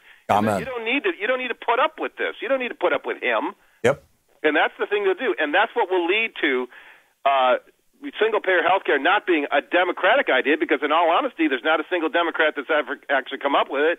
It's just a good idea. Yeah. Well said, Paul. Well said. Thank you. So push it that way, and people will start getting on board, because Trump has left a vacuum, and now there's a vacuum. A vacuum is deployed, and we have to fill it in because they've fallen apart. I'm with you. And if you want to call Lisa Murkowski and thank her for her vote, it's 202-224-3121. Paul, thanks a lot for the call. Rod, you want to try it again, Rod, in Alabama? Yes. You got the last minute of the show, Rod. What's up? Okay, I got an important question to ask you. The National Democratic Committee keeps sending me letters wanting me to donate to them. Mm-hmm. They say they've got a bill coming before Congress on Social Security. Mm-hmm. It seems back when I was drawing a regular paycheck, they took Social Security out up to a certain amount. Right.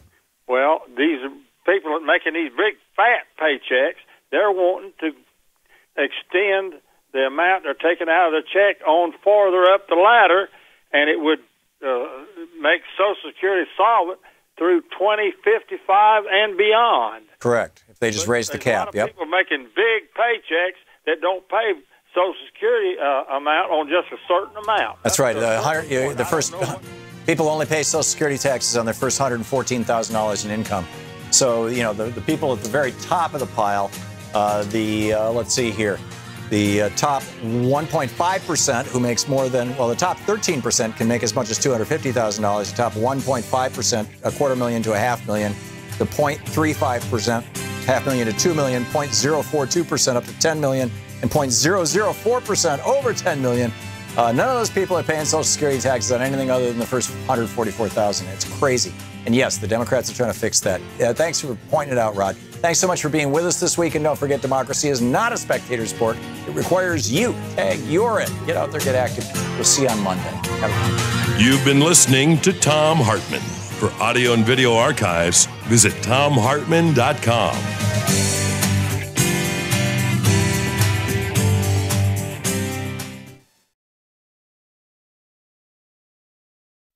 The Thom Hartmann Program is brought to you in part by the Aiden Forecast, an investment newsletter with weekly updates of leading market indicators and a monthly deep dive into what the details of the economy and the markets mean for investors and retirees. On the web at aidenmarkets.com. Wines have some of the highest pesticide levels in our food chain. This hour brought to you by ecowine.com. Pesticide-free wines, organic wines, imported from France by the Organic Wine Company, ecowine.com. Hartmann Program is brought to you in part by Super Beets. Super Beets are sourced from non-GMO beets, and they're packed with dietary nitrates, helping to produce nitric oxide for more energy, stamina, and support for healthy blood pressure levels naturally.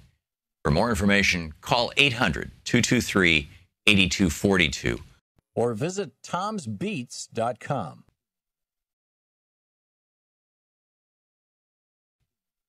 I'm Nina Turner, and you're watching Free Speech TV.